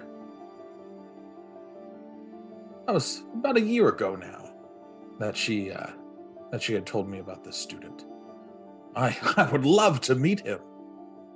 So with that, Lor's face kind of takes on a stony cadence, and he says, then you don't know. I don't know what? You don't know anything. It's been a long year. And he is just like, you can just like see that like confused face like come over him, and he's just doesn't like not knowing. And so like you just like see him like puff out his chest a little more and how can I be of service to you? I think with that, let's pause. And we're gonna shift. Which I realize this wouldn't make sense timeline-wise, because we've said that to get to one side to the other side of the city is about 2.5 hours. But time's stupid.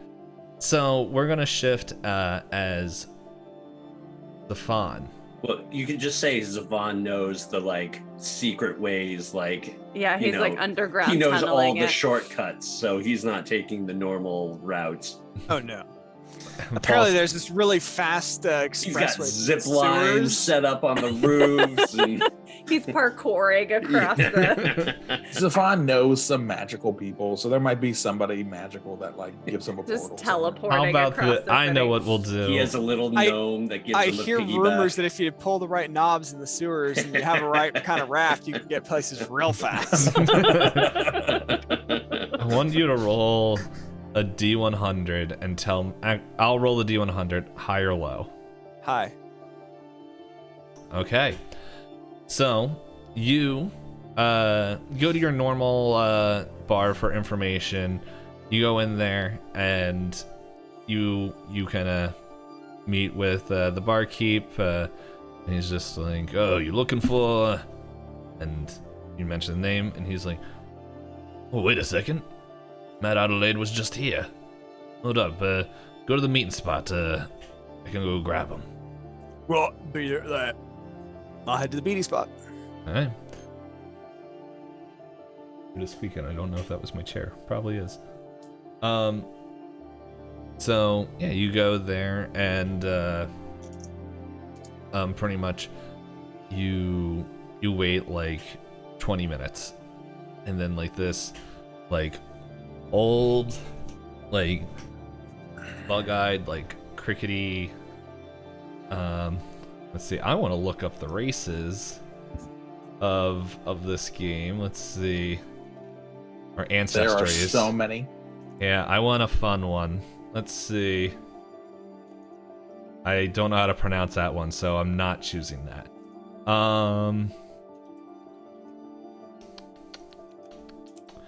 There are a lot.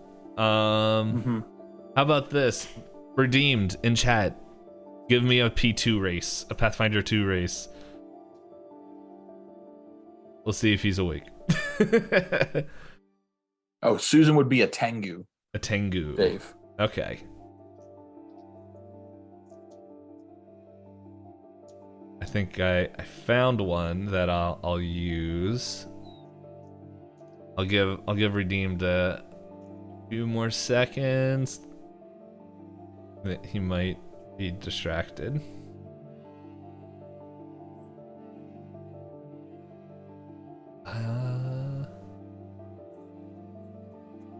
Oh well, I'll use it for a different character. So pretty much you hear the door swing open, but you don't see anything at first. And then like you hear like these little padded footsteps. And then you look on the ground and you see this small little like creature made of it looks like a small little children's toy, as it is this cloth doll with button eyes and this like little blue stitched dress with straw hair, and you are looking at what is called a poppet. And so Hello, puppet. and it kind of bounces up and up, and then you just hear, "Oh yes, hello there. You were calling for me. I'm the servant of Mad Adelaide. Well, she talks through me. So, how can I help you?" Right, well, I need to have Mad Adelaide look at some gems for me and tell me what she can about them. Well, as I said, she speaks through me, so can I see these? Absolutely. Right here. Right, all right. As you just pour the gems out on the table. I'm holding them up literally like this.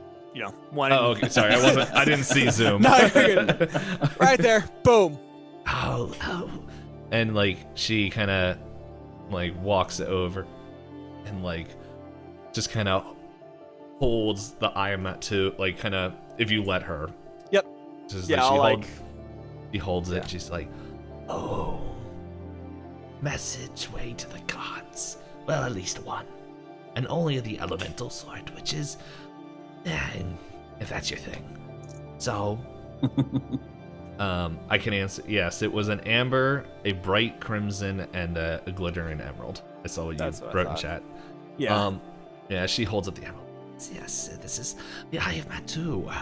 Don't know if you heard, but if the right people hold this, they can... Oh no, theories are talk to God themselves. Well, Matu. Not all of them. That would be a different gem, and it wouldn't be able to be held by you or me. We would die. Oh. And then like, yeah, but that one's boring, and just kind of like chucks it back behind her on the table, and just like, now these two. Oh my goodness. Well, one, how did you get a golem core? Right. As she You know points, what kind of establishment this is, right? Like, you know, questions and all that. Fine. Now, that amber one, that is, well, not only is it is a golem core, it is something of the ancient world. Like, literally of the first age. For a quick reminder for everyone, you guys are currently in the third age. And yes, I was listening to Lord of the Rings when I came up with this whole concept. But in the first age was a time of when the gods and celestials fought across Mykrin, and a lot of like the changes happened. In the second age is when civilizations and all this stuff started coming up, and civilization started up and started forming the boundaries that you guys know of. And in the third age is kind of when everyone has their territory and things be weird. Okay. So, yeah. While she's saying this, my mage hand is grabbing the green gem off from the table that she just kind of chucked behind her, and it's going back in my bag. Yeah, no, she's not paying any mind. It's just like, I would be careful with this one. You could bring great things or terrible things into this world. And seeing how everyone was freaking out about clogged toilets about a couple weeks ago, I think it was a month, might want to be careful with what you do with that one, lad. Alright, thanks. I'll take that one and make a show of wrapping it up in a piece of like leather, tying with the bow and sticking that very carefully into my bag. Now, this one here, as she's holding up the bright crimson thing, and is like, as she's touching it, it's like light, like fire lightning is like striking inside. Like, you guys remember that like orb where you touch it and it would have like the lightning kind of go to your hands? I don't know what they're called, but it's like, it's essentially that, but this like red pulsing, like violent lightning that's hits the surface but never actually comes out. And she's like, you know what you have here? Well, I was hoping you might. I do, and I don't know why you have this if you don't know what it is. This is a demon heart. What? A demon heart, right? Yeah, like, and from the looks of it, like, you can tell by the color of the flames and the lightning that this isn't like, this is somebody way up there. I don't know how you got this or why you have it. is, if I were you, I would get rid of it. I'm not saying I don't even want it, okay? Look, Right, I so know I I could have... just like hit it with a big flipping hammer. If you do that, you literally will kill Halcyon Peaks. Right, so don't hit it with a big flipping hammer. Got it. Yes. Quick question. Mhm. This one's gonna come across as a joke here. What do you think you get when you mix the Eye of Matu, an ancient golem core, a demon heart, and a vial of phase spider venom together? And like her eyes like get really like her, she starts squinting. It's just like, Oh, well, to be honest, it's like, it's nothing, it is something, but it's nothing that people really need to know about anymore. It's like, it's just a simple ritual to summon or talk to the dead.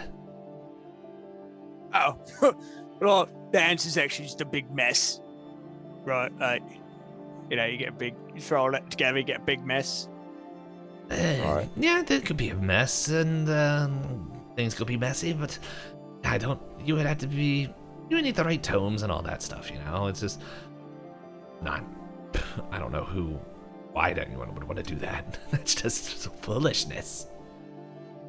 Right, yeah, well, that does sound pretty foolish to me. You know, just wanted to make sure, you know, what exactly I was getting into, trying to procure, right, and disseminate these kinds of gems. You know, I greatly appreciate your help here. What do I owe you for the evaluation? Oh, no, you're fine. You are perfectly fine. Just to look at these things and know that they exist is just perfect. I will say, mainly because we are all new at this, and I'm looking at it, and it looks like it's an action, but there's a thing called sense motive. I don't think it's a skill. I think anybody could do it, and it's something pretty much like you can roll it and to see this person telling the truth, or is there something specific you want to see if you can gain knowledge about of like what they said. This is mechanic, which I think before was like insight in 5e, which we never really played with, but I want to like, if you think Zephan would use it and wanted to check something that she said, you can do that. But And Zephan's a pretty suspicious person. I mean, everything she said so far seems pretty... I'm just letting you know of a mechanic that's in there, and if there was anything you wanted to just like, that you're like, hold up, that sounded a little strange, like, Yeah. But if you don't, that's perfectly fine. All right. Like, that's what we're doing here, is just to make sure, like, to that way you guys know and that's honestly, like, that's probably what Zevarra and Lor should have done towards Elbus. An insight check, yeah. or Or whatever the version sense of motive, that is but here. we created something out of nothing called feather trinkets. So Yeah, that's true. I don't know, it makes sense though. Yeah.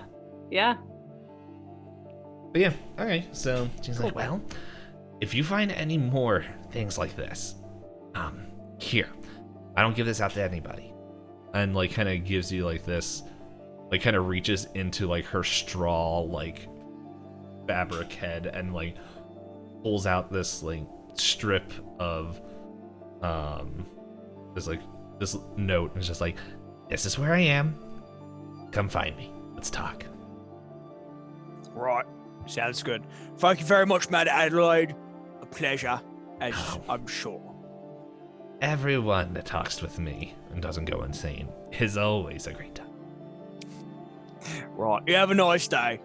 Always do. Can you help me down though? Oh, right, yeah. I'll just gently pick the doll up and there you go. Just set it on the ground. All right, thank you. and heads out.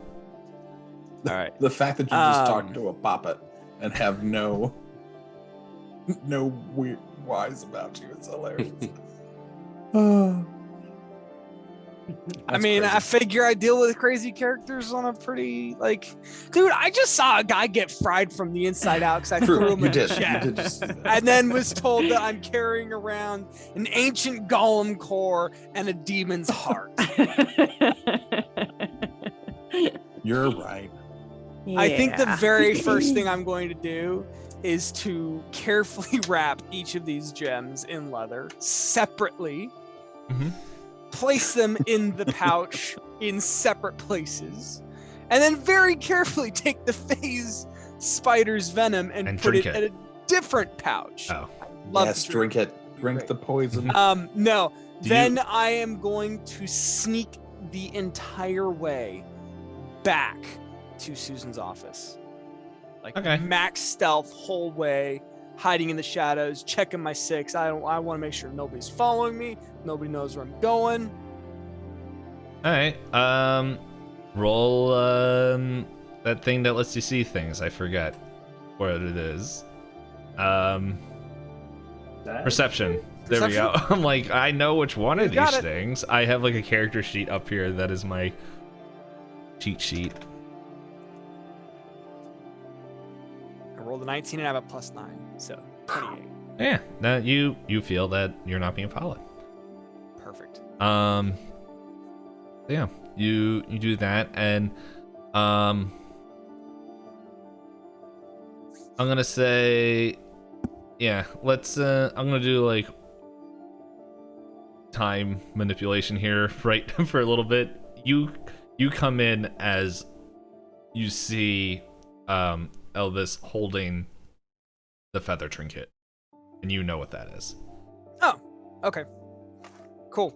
I'm just So like, I know whoever this guy is, he's yeah, I was more or like, less to be trusted. I'm like, Zephan is never gonna sit still enough for this whole story to come out. So I mean, we're my just plan gonna- was just to if I see him around again, just extra perceptionize him stab and him. see if I see anything. Just be like, all right, he's with the group. Everybody else seems okay with him. Cool.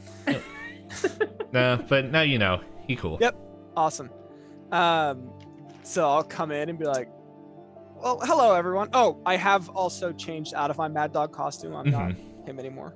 I figured that goes without saying. I'm going to come in and I'm going to go, so I have a riddle for you guys. What all do the Eye of Matu, a first-stage ancient golem core, a demon heart, and a vial of phase spider oil or venom have in common? Dave, can I roll on that? Yeah. What do you want to roll?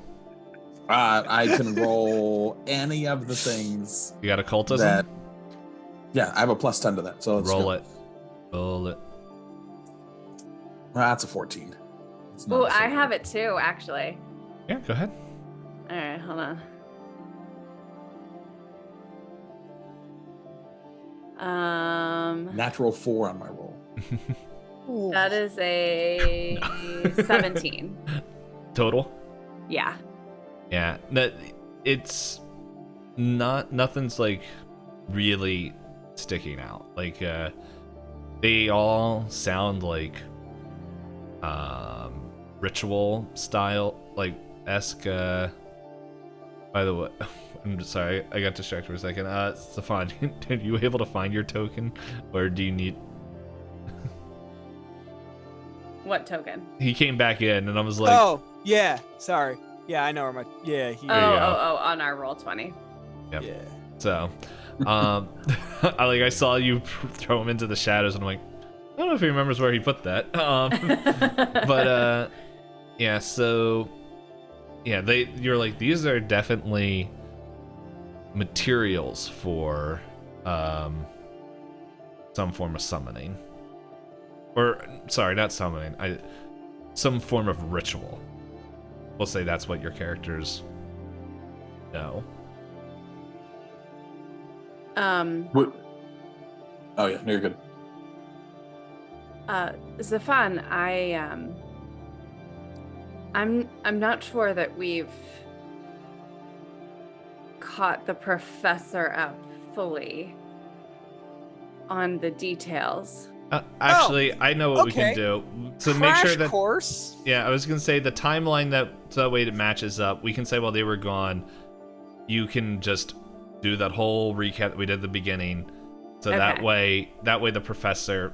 I wasn't sure if he was like coming in like as the professor was like. That way we don't have to himself. like repeat ourselves again. It's like. Okay. I mean, I was gonna give him the 30-second. Listen, Susan's been missing for like 3 months, and the guy that she last wrote you about just died earlier. We can do that. So, we can say that like they just went through all that, and then like Zephan also sounds like the person's like, oh yeah, here, this is what it is before they're like, and we told him. Oh, okay, yeah. So I like that. Then I'll walk in, I'll notice the new guy, I'll notice that he's got the thing. I'll be like, oh, hey, new guy, did they catch up? By the way, Susan's been missing for like 4 months. Ashion, the guy that she last wrote you about, died or went catatonic or something about, I don't know, 2-3 hours ago, just before you got in. So anyway, previous question. What'd you find? What those 4 things have in common? Is that what we have? Well, We have there's a 3 demon things. heart? There's 3 things they have in common. One of them is, yes, I am holding all 4 of them in my hand at the same time. The second one is, I don't know if you can see that or not, but yeah, I've got all 4 of them in my hand. The second one is... It did blur it out a little bit until you brought it like in front of your shirt. Back into your shirt, yeah. Yep. The second thing is, they're probably very expensive and highly volatile. And the third thing is they are all part of a ritual to speak with the dead, possibly. That's it? Just speak with the dead? I mean, this let us Do you know communicate which with dead to speak with? Ashion, sure. I don't know. It just feels like those things are so rare and so dangerous. That was the impression that I got too. And what? Dangerous is a specialty of Susan. That is the truth. Professor, do you have any idea why she would want these things? This is very literally the last thing that she asked for before she went missing. What I could surmise is that Susan has someone she needs answers from, but this someone is no longer with us. Question. Who that is, I might not know. Is there a famous fictional detective somewhat like Sherlock Holmes in this universe by any chance? Susan. That'd be Susan. Susan see. calling on the the skills of a Herlock dead. Schmolms. Yeah. Hubert Encyclopedia Brown. Gotcha. All right. Hold on, I'll come up with a different I'm trying to think of another name for encyclopedia, but it'd just be easier to be like Encyclopedia Pink. There we go. Well, no joke, Mr. Pink. Jeez. Anyway, I figured that out, and I do not have a high intelligence. Anywho. You don't have to be other... So what all did everyone catch Elbus up on? Like, did they talk about the FFs, or is it just about Susan's missing? Yeah, are you guys keeping out the mirror dimension? I think Little Ash. Zevarra would have. Well, maybe not Little Ash. I feel like Zevarra would have focused on the things that feel connected. So the mirror realm, the green stuff, wherever that was, the purple mist. Yeah, so the things that seem to be like in her mind connected, whether they are or not. I don't think she would talk about like the missing puppy or the rapier or whatever, but like the kids and that whole thing. But like the main plot points, right? So, Yeah. all right. Yeah.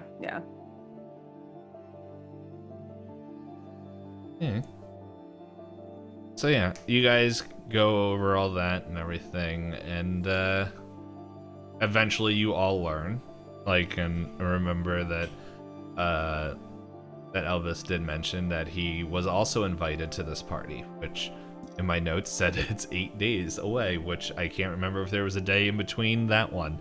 So we'll just say a week. It is a week away. No, it was the same. It was the same day, and Okay. Yeah. Ash. Yeah. Yeah. Hey, It's been a busy day. a little over a week away. Professor, do you think you could still get us in? Ash was our ticket. And Zephan was. Zephan and Ash had tickets. Like, Oh, and both. okay. I thought Ash Ash had a verbal ticket. Zephan has the paper one. Yeah. I have tickets. Okay, then take that back. Nate with the props tonight. Look at that. You're talking to the guy who had a giant wig that would put it Very on and true. off whenever he switched his personas. Very true. I should have wore a lion's mane tonight. There's nothing. Hey, That's what I quick, expect Just- next time. Josh, just shave. Just next No, time. we're not doing shave. that. my cousin did that.